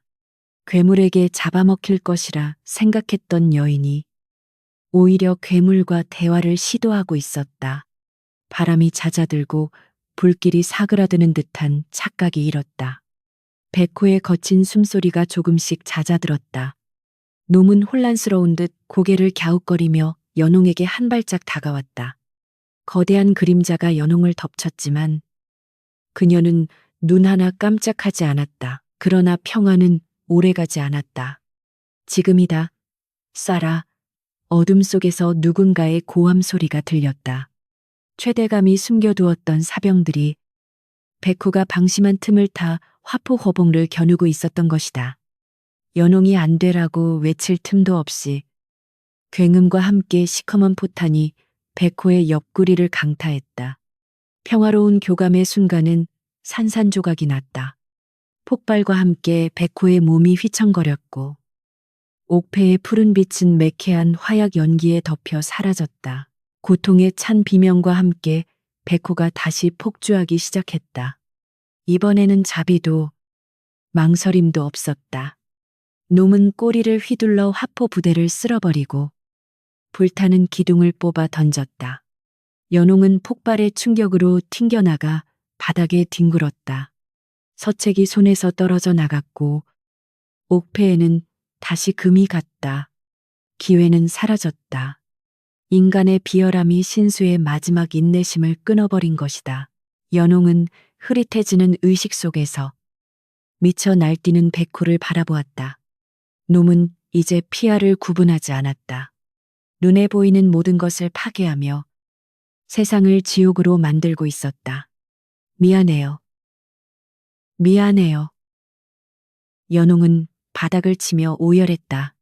진실을 알았지만 그것을 막기에는 인간의 악의가 너무나 깊고 더러웠다. 하지만 포기할 수는 없었다. 연홍은 찢어진 치맛자락을 찢어 상처를 동여매었다. 그녀의 눈빛이 다시금 매섭게 빛났다. 백호가 괴물이 되게 둘 수는 없었다. 놈이 영원히 저주받은 짐승으로 남게 하지 않으려면 자신이 끝까지 가야 했다. 설령 자신의 목숨을 바쳐서라도 놈의 영혼을 구원하고 최대감의 죄를 심판해야 했다. 그녀는 비틀거리며 다시 일어섰다. 등 뒤로 무너지는 관아를 뒤로하고 그녀는 지옥의 한복판으로 걸어 들어갔다. 매캐한 화약 연기가 자욱하게 깔린 관아 앞마당은 이미 사람의 세상이 아니었다. 최대감은 이성을 잃은 사람처럼 길길이 날뛰며 고래고래 소리를 질러대고 있었다. 그는 관아의 무기고뿐만 아니라 몰래 빼돌려 두었던 북방 경계용 신무기들까지 모조리 꺼내오라 명했다. 저 짐승을 죽여라. 가죽을 벗기고 뼈를 갈아버려야 한다. 그의 눈은 공포와 탐욕으로 붉게 충혈되어 있었고 입가에는 거품이 맺혀 있었다. 자신의 치부를 덮기 위해서라면 고을 전체를 불태워버리는 한이 있더라도 백호를 반드시 침묵시켜야만 했다. 그것이 권력자가 자신의 죄를 덮는 방식이었다. 지시를 받은 사병들과 포졸들은 떨리는 손으로 조총에 화약을 쟁여넣고 대포의 심지에 불을 붙였다. 그들은 저 거대한 괴물을 상대로 이길 수 있을지 확신하지 못했으나 뒤에서 칼을 빼들고 독전둑젠하는 최대감의 서슬이 더 무서웠기에 방아쇠를 당길 수밖에 없었다. 쾅쾅 굉음과 함께 쇠구슬과 화살들이 비오듯 쏟아졌다. 그것은 조준 사격이 아니었다. 백호가 있는 방향이라면 민가든 숲이든 상관하지 않고 닥치는 대로 파괴하는 무차별적인 난사였다. 포탄이 터질 때마다 백호의 하얀 털이 검게 그을리고 붉은 피가 튀었다. 백호는 고통에 몸부림치며 포효했다. 그 소리는 산천초목을 벌벌 떨게 했으나 동시에 짐승의 비명이 아닌 억울한 자의 통곡처럼 들려왔다. 백호는 앞발을 휘둘러 날아오는 포탄을 쳐내려 했지만 쏟아지는 화력 앞에서는 역부족이었다. 신성해야 할 영물링우의 몸이 인간이 만든 흉기에 의해 처참하게 찢겨나가고 있었다. 놈은 점점 구석으로 몰리고 있었고 그럴수록 분노는 더욱 맹렬해져 갔다. 이 아비규환의 지옥도 속에서 연홍은 찢어진 옷자락을 부여잡고 비틀거리며 일어섰다. 그녀의 몸도 여기저기 상처투성이었지만 지금 그녀를 움직이는 것은 육체의 힘이 아니었다. 품속의 옥패가 뜨겁게 달아올라 심장 박동과 공명하고 있었다. 그녀는 보았다. 백호의 눈동자 속에 서린 깊은 슬픔을, 그리고 최대감의 눈동자 속에 번들거리는 악마 같은 광기를. 진짜 괴물은 저 산짐승이 아니라 비단 옷을 입고 뒷짐을 진 저 인간이었다. 그만두시오. 제발 멈추시오. 연홍은 목이 터져라 외치며 화망 고멍 속으로 뛰어들었다. 날아다니는 화살과 포탄 파편들이 그녀의 뺨을 스치고 지나갔지만 그녀는 두려움을 잊은 지 오래였다. 그녀의 눈에는 오로지 고통받는 백호만이 들어왔다. 그녀는 본능적으로 알고 있었다. 지금 자신이 나서지 않으면 백호는 원한 맺힌 악귀가 되어 영원히 구제받지 못할 것이고 이 땅은 저주받은 불모지가 될 것임을. 연홍이 포화가 빗발치는 마당 한복판으로 달려나가자 사격을 가하던 병사들이 기겁하며 멈칫했다. 저 미친년이 죽으려고 환장했나 누군가 소리쳤지만 연홍은 아랑곳하지 않고 백호와 병사들 사이 그 위험천만한 중간지대에 멈춰섰다. 그녀는 피 묻은 손으로 옥패를 하늘 높이 쳐들었다. 그러자 옥패에서 눈부신 푸른 빛이 뿜어져 나와 자욱한 화약 연기를 갈라놓았다. 그것은 마치 칠흑 같은 밤바다를 비추는 등대와도 같은 빛이었다. 물러가라. 너희가 건드려서는 안 될 존재다. 연홍의 일갈은 가녀린 여인의 목소리가 아니었다. 단전 깊은 곳에서 끌어올린 산의 정기를 이어받은 무녀의 호령이었다. 기이하게도 그녀의 목소리가 울려 퍼지자 빗발치던 총성이 뚝 끊겼다. 병사들은 홀린 듯 총구를 내렸다. 그들의 눈앞에는 믿을 수 없는 광경이 펼쳐지고 있었다. 방금 전까지 미쳐 날뛰던 백호가 그 작은 여인 뒤에서 거친 숨을 몰아쉬며 얌전히 웅크리고 있는 것이었다. 연홍은 천천히 몸을 돌려 백호를 마주 보았다. 가까이서 본 백호는 온몸이 상처투성이었다. 그녀는 조심스럽게 손을 뻗어 백호의 피젖은 코끝을 어루만졌다. 많이 아프셨지요? 죄송합니다. 인간들이 너무나 어리석어서. 그녀의 손길이 닿자 백호의 눈에서 흉흉한 푸른 안광이 사라지고 맑고 깊은 눈동자가 드러났다. 놈은 그르렁거리는 소리 대신 고양이처럼 연홍의 손바닥에 얼굴을 비비며 낑낑거렸다. 그것은 천년 만에 처음으로 느껴보는 인간의 온기였다. 이 기적 같은 광경을 목격한 병사들은 술렁이기 시작했다. 저걸 봐. 짐승이 아니야. 산신령님이 맞아. 우리가 무슨 짓을 한 거지? 두려움과 경외심이 교차하며 전에 제니가 급격히 상실되었다. 칼을 쥐고 있던 손에 힘이 빠지고 몇몇은 무기를 버리고 무릎을 꿇었다. 그들은 본능적으로 깨달았다. 자신들이 지금 신성한 존재에게 칼을 겨누고 있다는 사실을. 그리고 저 여인이 바로 그 신령과 소통하는 진짜 주인이라는 것을. 이 상황을 지켜보던 최대감의 얼굴은 흑빛으로 변했다가 이내 불그락 푸르락해졌다. 자신이 쥐고 흔들던 공포와 권위가 고작 저 천한 계집 하나 때문에 무너져 내리고 있었다. 병사들이 동요하는 꼴을 보니 속에서 천불이 났다. 이 멍청한 놈들아, 뭐하고 있느냐. 전혀는 요괴와 한패다. 요술을 부려 너희를 홀리고 있는 것이란 말이다. 최대감은 칼을 뽑아들고 허공을 베며 악을 썼다. 그러나 병사들은 쉽게 움직이지 않았다. 백호의 압도적인 위용과 연홍의 신비로운 기운에 압도되어 발이 떨어지지 않는 탓이었다. 최대감은 이대로 가다가는 자신의 목이 날아갈 수도 있다는 위기감을 느꼈다. 그는 떨리는 손으로 옆에 있던 호위 무사의 조총을 빼앗아 들었다. 내 말을 거역하는 놈은 모두 반역자로 다스리겠다. 비켜라. 내가 직접 저 마녀를 쏘겠다. 최대감의 총구가 연홍을 향했다. 탕하는 소리와 함께 총알이 발사되었다.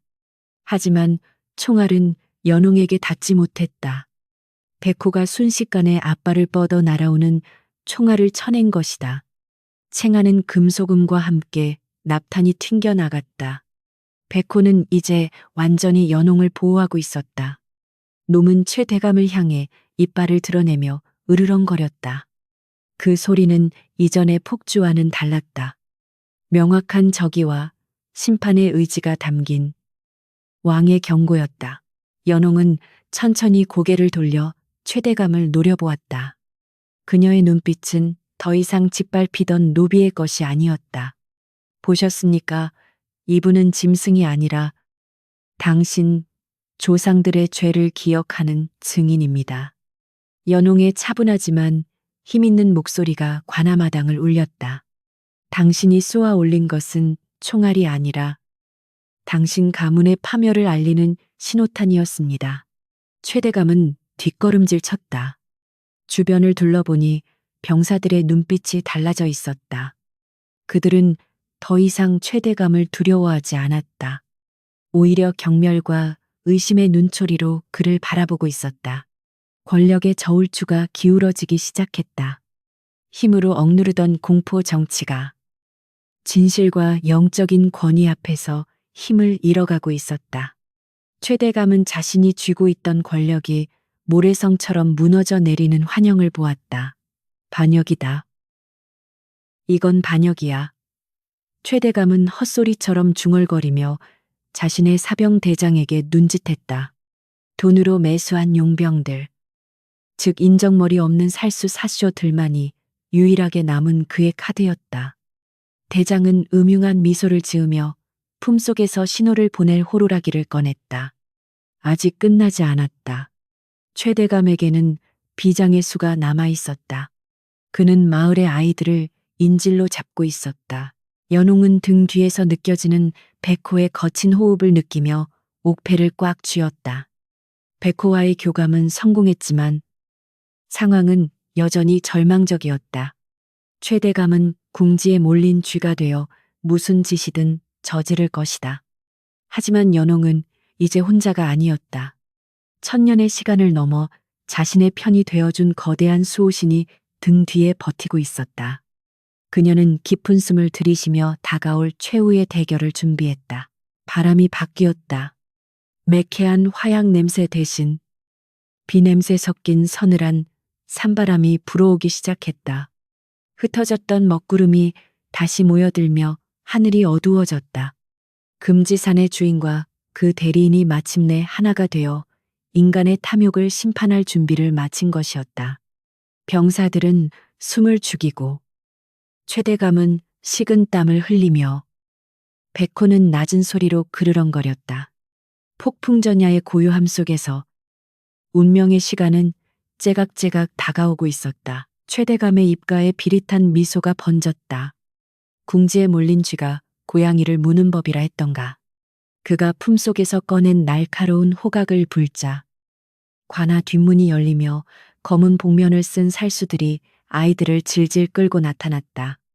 아이들은 공포에 질려 울부짖고 있었고 그 뒤로 마을 안악들의 처절한 비명이 이어졌다. 엄마, 엄마, 아이들의 목에는 서슬퍼런 칼날이 겨누어져 있었다.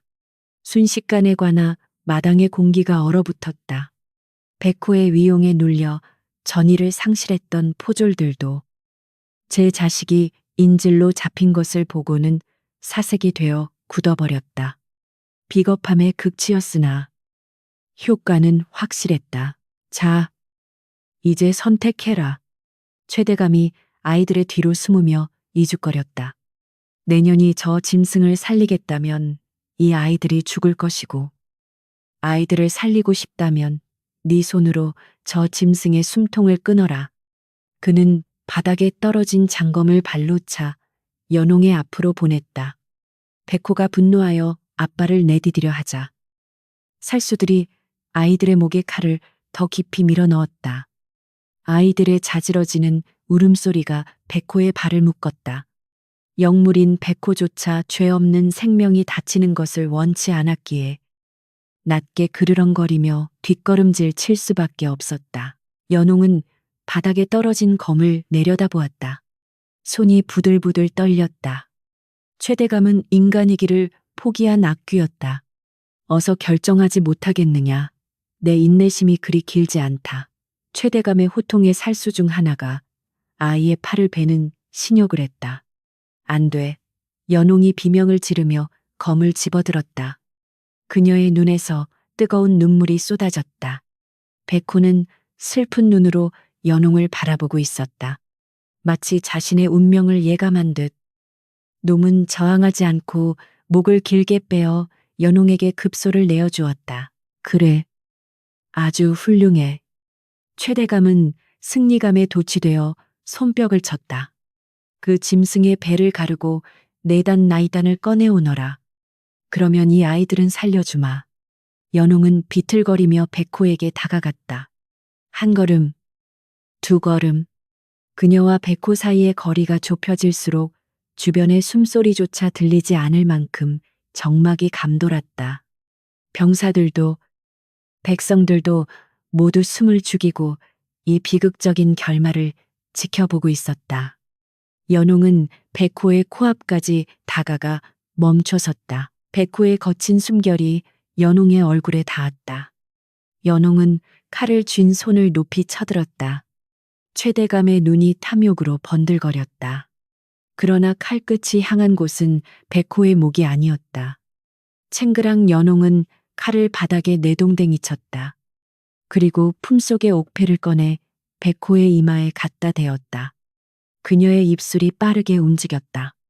소리내어 말하지 않았지만 마음의 소리가 백호에게 전달되었다. 이제 참지 마세요. 당신을 처맘매던 모든 사슬을 제가 끊겠습니다. 순간 옥패가 눈부신 빛을 발하며 산산조각이 났다. 지금입니다. 벌하십시오. 연홍의 외침이 신호탄이 되었다. 백호의 눈동자가 푸른색에서 붉은색으로 변하며 억눌려 있던 천년의 실력센리 이 폭발했다. 크아앙 백호의 포효가 충격파가 되어 사방으로 퍼져나갔다. 살수들은 그 기세에 눌려들고 있던 칼을 놓치고 뒷걸음질 쳤다. 놈은 연홍을 뛰어넘어 눈 깜짝할 사이에 아이들을 붙잡고 있던 살수들을 향해 도약했다. 바람을 가르는 하얀 섬광.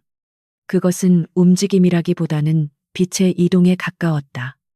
퍽, 퍽 하는 소리와 함께 살수들이 허공으로 튕겨나갔다. 백호는 날카로운 발톱을 쓰지 않고 육중한 몸통, 박치기와 꼬리만으로 그들을 제압했다. 아이들이 풀려나자 연홍이 달려가 그들을 감싸 안았다. 다들 엎드려 눈을 감아 그녀의 외침에 아이들이 바닥에 납작 엎드렸다.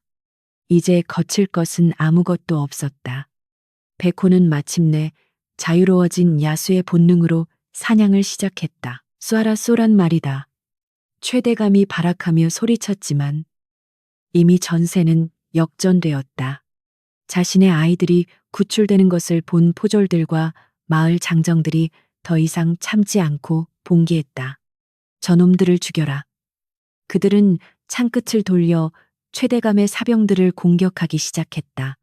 관아마당은 순식간에 난전의 장이 되었다. 백호는 그 혼란 속에서도 정확하게 최대감만을 노리고 있었다. 놈이 한 걸음 내디딜 때마다 땅이 울리고 최대감의 심장도 쪼그라들었다. 최대감은 사색이 되어 도망쳤다. 무너진 담벼락을 넘어 뒷산으로 기어 올랐지만 백호의 추격을 따돌릴 수는 없었다. 놈은 굳이 서두르지 않았다. 도망치는 먹잇감의 공포를 즐기듯 천천히 그러나 확실하게 거리를 좁혀왔다. 최대감은 숲속을 달리며 몇 번이나 넘어지고 구르며 비단옷이 찢어지고 흙투성이가 되었다. 안 돼. 내 금, 내 권력. 그는 헛소리를 중얼거리며 숲의 어둠 속으로 숨어들려 했다. 그러나 금지사는 이미 백호의 영역이었다. 나무 뿌리들이 마치 살아있는 것처럼 최대감의 발목을 걸었고 가시덤불이 그의 살을 파고들었다. 산 자체가 그를 거부하고 있었다. 막다른 절벽 끝에 다다랐을 때 최대감은 더 이상 갈 곳이 없음을 깨달았다. 뒤를 돌아보자. 거대한 하얀 그림자가 숲을 헤치고 걸어 나오고 있었다. 달빛을 받은 백호의 모습은 아름다우면서도 공포스러웠다. 네, 이놈.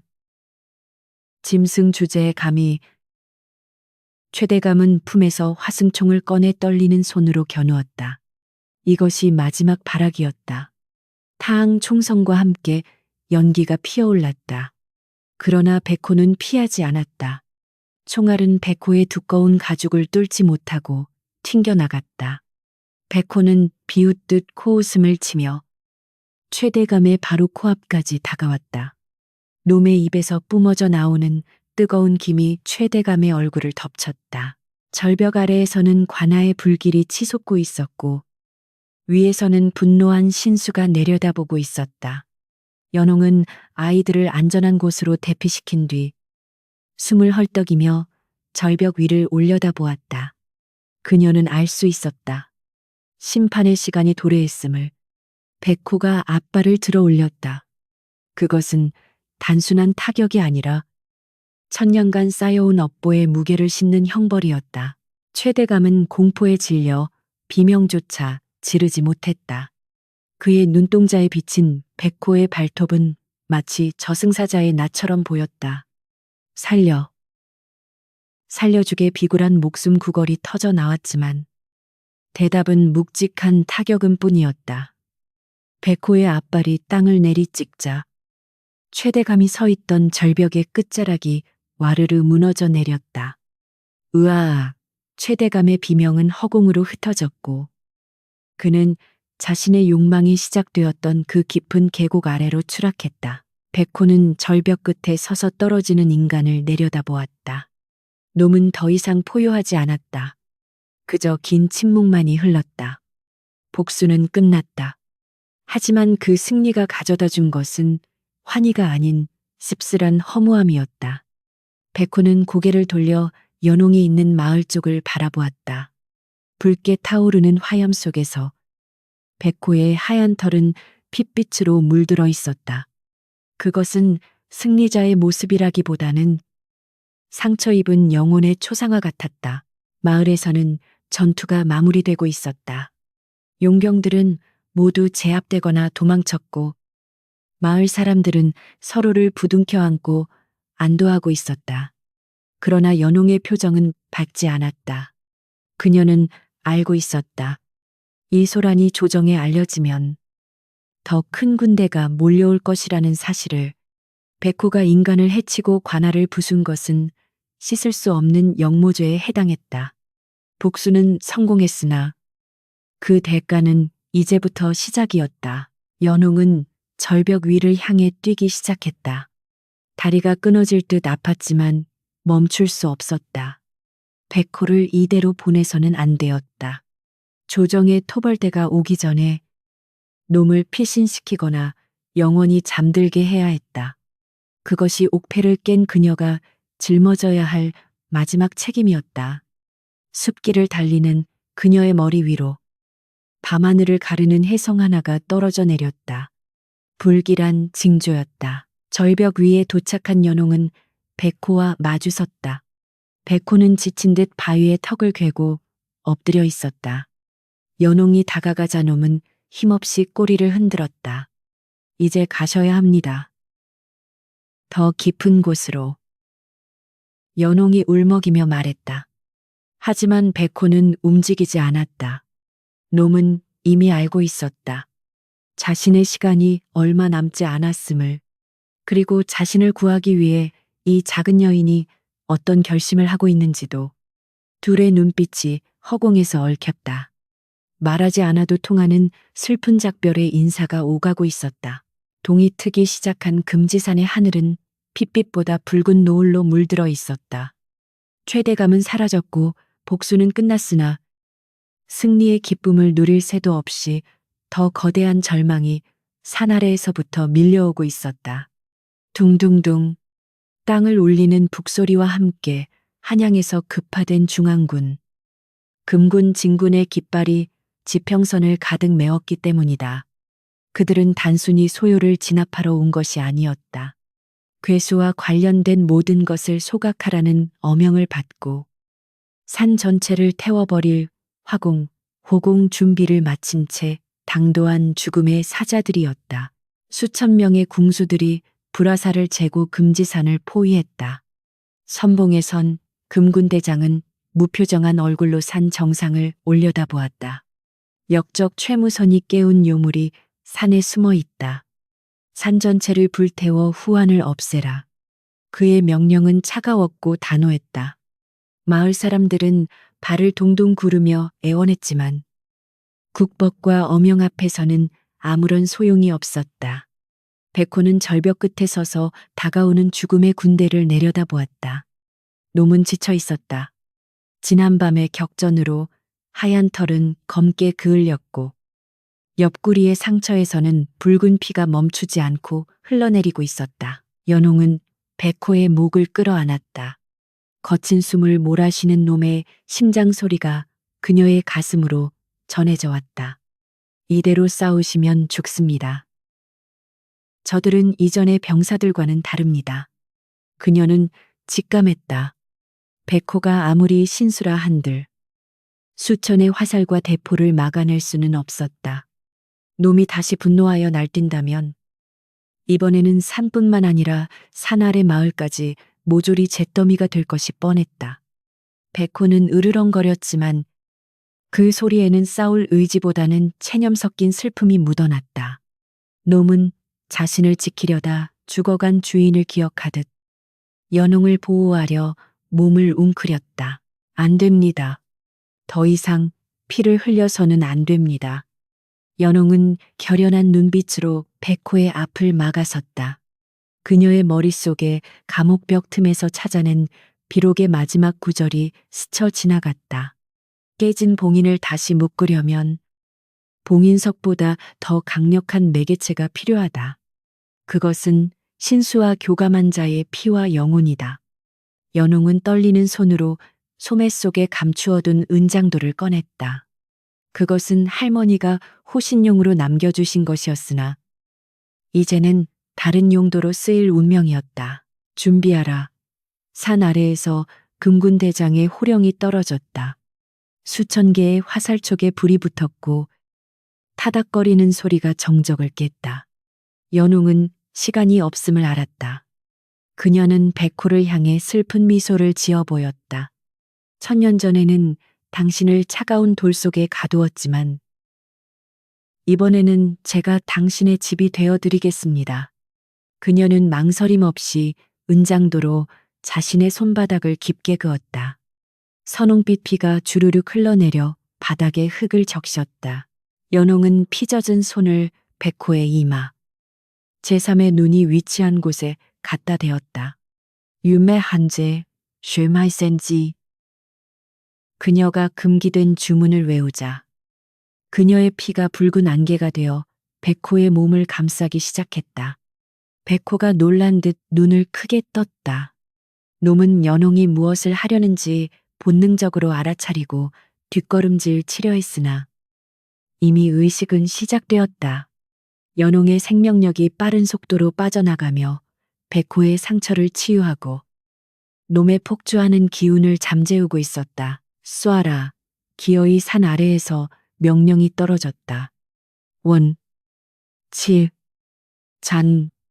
하늘을 새카맣게 뒤덮는 불화살의 비가 쏟아졌다. 시뻘건 불꽃들이 혜성처럼 꼬리를 물고 산 정상으로 날아들었다. 백호는 연홍을 덮쳐 자신의 몸으로 화살을 막으려 했다. 하지만 화살이 닿기도 전에 연홍의 몸에서 눈부신 백색 광채가 폭발하듯 뿜어져 나왔다. 그 빛은 물리적인 방어막이 되어 날아오는 수천 개의 불화살을 공중에서 멈춰 세웠다. 시간이 멈춘 듯한 기이한 광경이었다. 불화살들은 허공에 멈춘 채 바스라져 재가 되어 흩날렸다. 금군 병사들은 눈앞의 기적에 입을 다물지 못했다. 빛의 중심에선 연홍의 몸은 점점 투명해지고 있었다. 그녀의 살과 뼈가 빛으로 분해되어 산의 전기와 하나가 되고 있었다. 고통은 없었다. 다만 뼛속까지 시원해지는 해방감과 함께 천년 묵은 백호의 고독이 그녀의 영혼 속으로 밀려들어왔다. 그녀는 이제 인간 연홍이 아니었다. 가세요. 이제 편히 쉬세요. 연홍의 목소리가 바람이 되어 백호의 귓가에 속삭였다. 백호는 허공으로 사라지는 연홍의 모습을 잡으려는 듯 앞발을 허우적거렸다.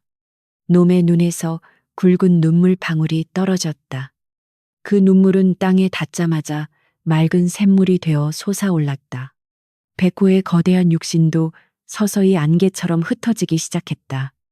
연홍의 영혼이 만든 새로운 결계 안으로 놈은 스스로 걸어 들어가고 있었다. 산 아래에서는 당황한 금군 대장이 다시 공격 명령을 내리려 했으나 갑자기 맑은 하늘에서 천둥이 쳤다. 우르릉 쾅 마른 벼락이 금군 진영 앞의 땅을 내리꽂았다. 더 이상 다가오지 말라. 하늘에서 울리는 듯한 목소리가 산 전체를 진동시켰다. 그것은 연홍의 목소리였고 동시에 백호의 포효였으며 금지산 그 자체의 경고였다. 말들은 공포에 질려 날뛰었고 병사들은 무기를 버리고 엎드렸다. 빛이 사그라들자 산 정상에는 짙은 안개만이 자욱하게 깔렸다. 불화살이 닿았던 곳에는 화재 대신 기이할 정도로 푸른 새순들이 돋아나고 있었다. 죽음의 기운이 가득했던 산이 순식간에 생명의 기운으로 넘쳐나는 성역성익으로 변모한 것이다. 백호도 연홍도 그 어디에도 보이지 않았다. 오직 고요한 바람 소리만이 남아 멍하니 서 있는 사람들의 귓가를 스치고 지나갔다. 금군 대장은 넋이 나간 채 산을 바라보다가 결국 철군 명령을 내릴 수밖에 없었다. 인간의 힘으로 어찌할 수 없는 영역임을 뼈저리게 느꼈기 때문이다. 군대가 물러가고 마을 사람들이 조심스럽게 산 정상으로 올라왔을 때 그들이 발견한 것은 거대한 바위 위에 남겨진 연홍의 낡은 옷가지와 반으로 쪼개진 옥패뿐이었다. 옷은 가지런히 개켜져 있었고 그 위에는 하얀 호랑이 털 한 줌이 놓여 있었다. 마을 사람들은 그 자리에 주저앉아 통곡했다. 미친년이라 손가락질하고 재수 없다며 멸시했던 그 아이가 자신들을 위해 무엇을 희생했는지 뒤늦게 깨달은 것이다. 촌장은 떨리는 손으로 연홍의 옷을 끌어안았다. 옷에서는 비릿한 피냄새 대신 은은한 소량기가 났다. 그녀는 죽은 것이 아니었다. 그녀는 산이 되었고 바람이 되었으며 백호와 영원히 함께하는 수호신이 된 것이었다. 해가 완전히 떠올라 금지산을 비추자 산봉우리 주변으로 무지개가 섰다. 사람들은 이제야 알게 되었다. 천년 전의 봉인이 증오와 두려움으로 만든 감옥이었다면 연홍이 만든 새로운 봉인은 사랑과 희생으로 만든 안식처라는 것을 백호는 다시 잠들었지만 이번에는 차가운 돌속이 아니라 따뜻한 연홍의 품속에서 잠든 것이었다. 하지만 승리의 대가는 가혹했다. 마을은 구원받았으나 그들을 구한 영웅은 다시는 돌아올 수 없는 길을 떠났다. 텅 빈 바위 위에 남겨진 옥패만이 햇살을 받아 영롱하게 빛나고 있었다. 바람이 불 때마다 옥패에 부딪히는 소리가 마치 연홍의 웃음소리처럼 혹은 백호의 울음소리처럼 들려왔다. 사람들은 그 앞에서 머리를 조아리며 뒤늦은 사죄의 절을 올렸다. 그날 이후 금지산에는 이상한 현상이 생겼다. 사계절 내내 시들지 않는 하얀 꽃들이 정상 부근에 만발하기 시작한 것이다.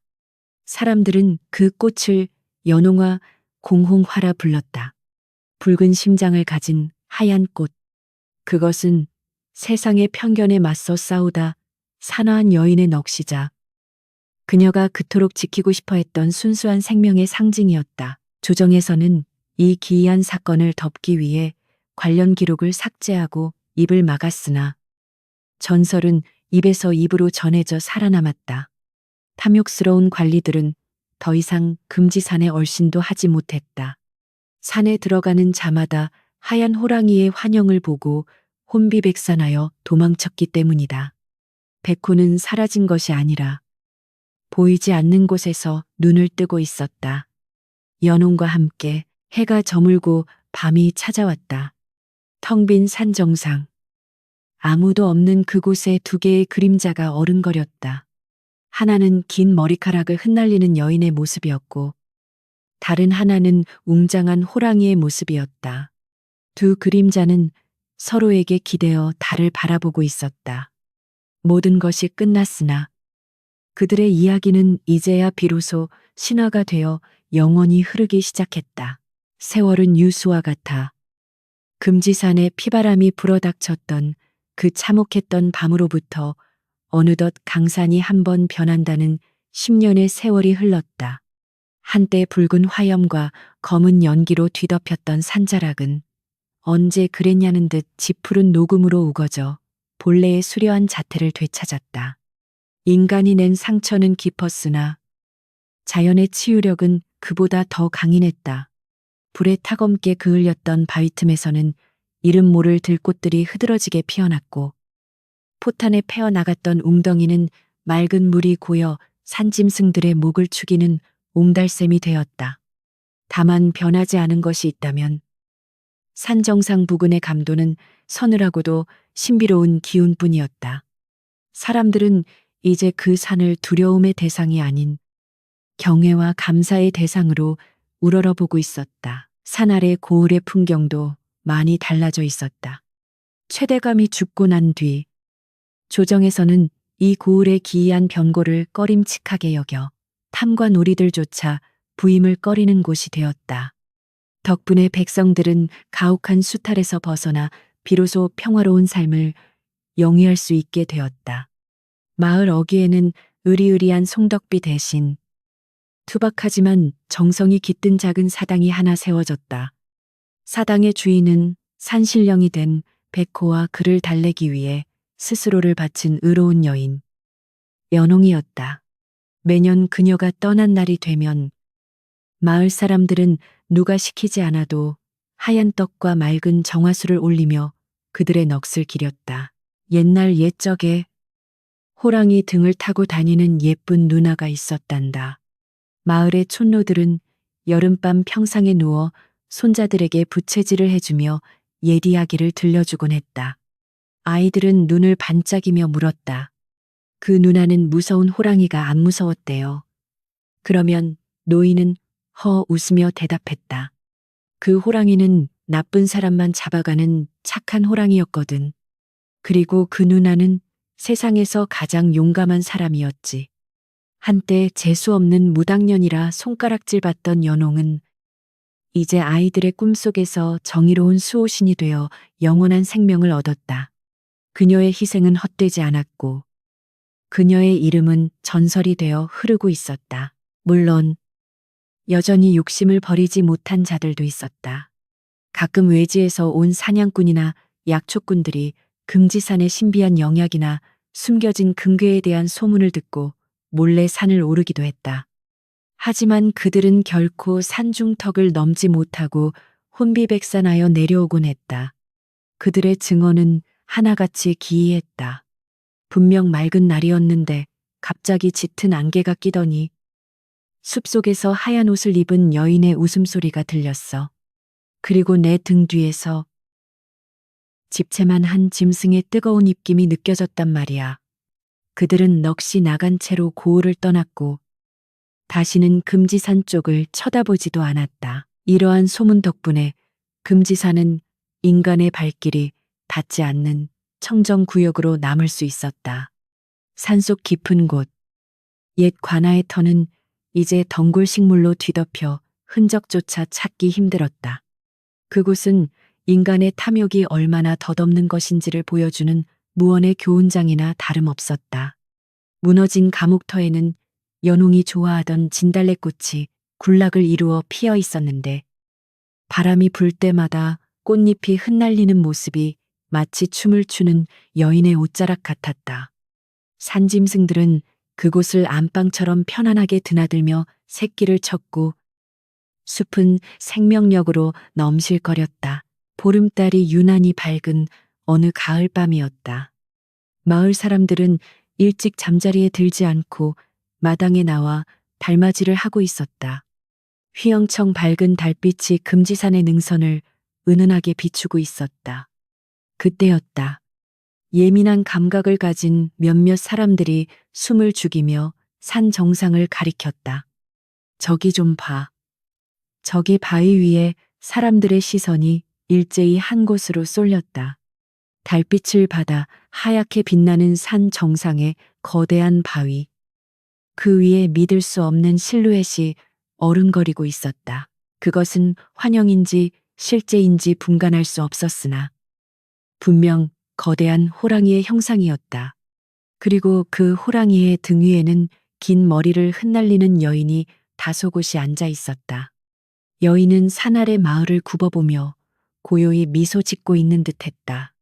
그 모습은 너무나 평온하고 아름다워 보는 이들의 가슴을 먹먹하게 만들었다.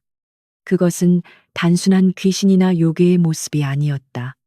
오랜 세월 고통받던 영혼들이 마침내 진정한 안식과 짝을 찾아 신선의 반열에 오른 고귀한 자태였다. 연홍아, 고맙다. 정말 고마워. 늙은 주모는 눈물을 훔치며 두 손을 모았다. 그녀는 과거 연홍을 구박했던 자신의 죄를 뉘우치며 남은 평생을 속죄하는 마음으로 살고 있었다. 마을 사람들도 하나둘씩 무릎을 꿇고 절을 올렸다. 두려움 때문이 아니었다. 자신들을 지켜주는 든든한 수호신에 대한 예우였다.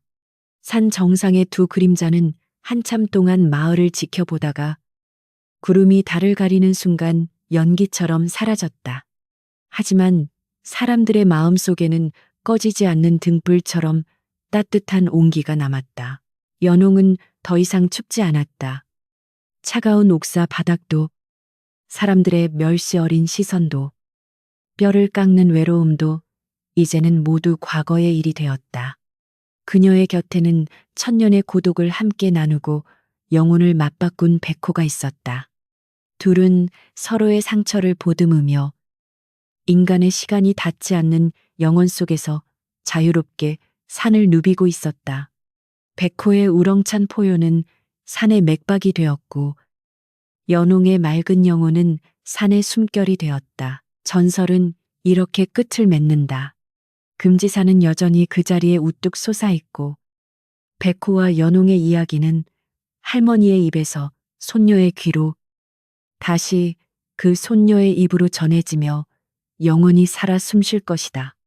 세상이 아무리 변하고 인간의 욕심이 또 다른 재앙을 불러올지라도 그 산에는 탐욕을 경계하고 순수를 지키는 두 개의 눈동자가 언제나 깨어 있을 것이다. 어느 날 당신이 금지산 자락을 지나다 이유 없이 서늘한 바람을 느낀다면 혹은 숲속에서 하얀 꽃향기를 맡는다면 발걸음을 멈추고 잠시 고개를 숙이라. 그것은 백호와 연홍이 당신의 선한 마음을 알아보고 건네는 보이지 않는 인사이자 축복일지 모르니 본 영상의 내용은 모두 허구이며 실제 인물이나 사건과는 관련이 없습니다.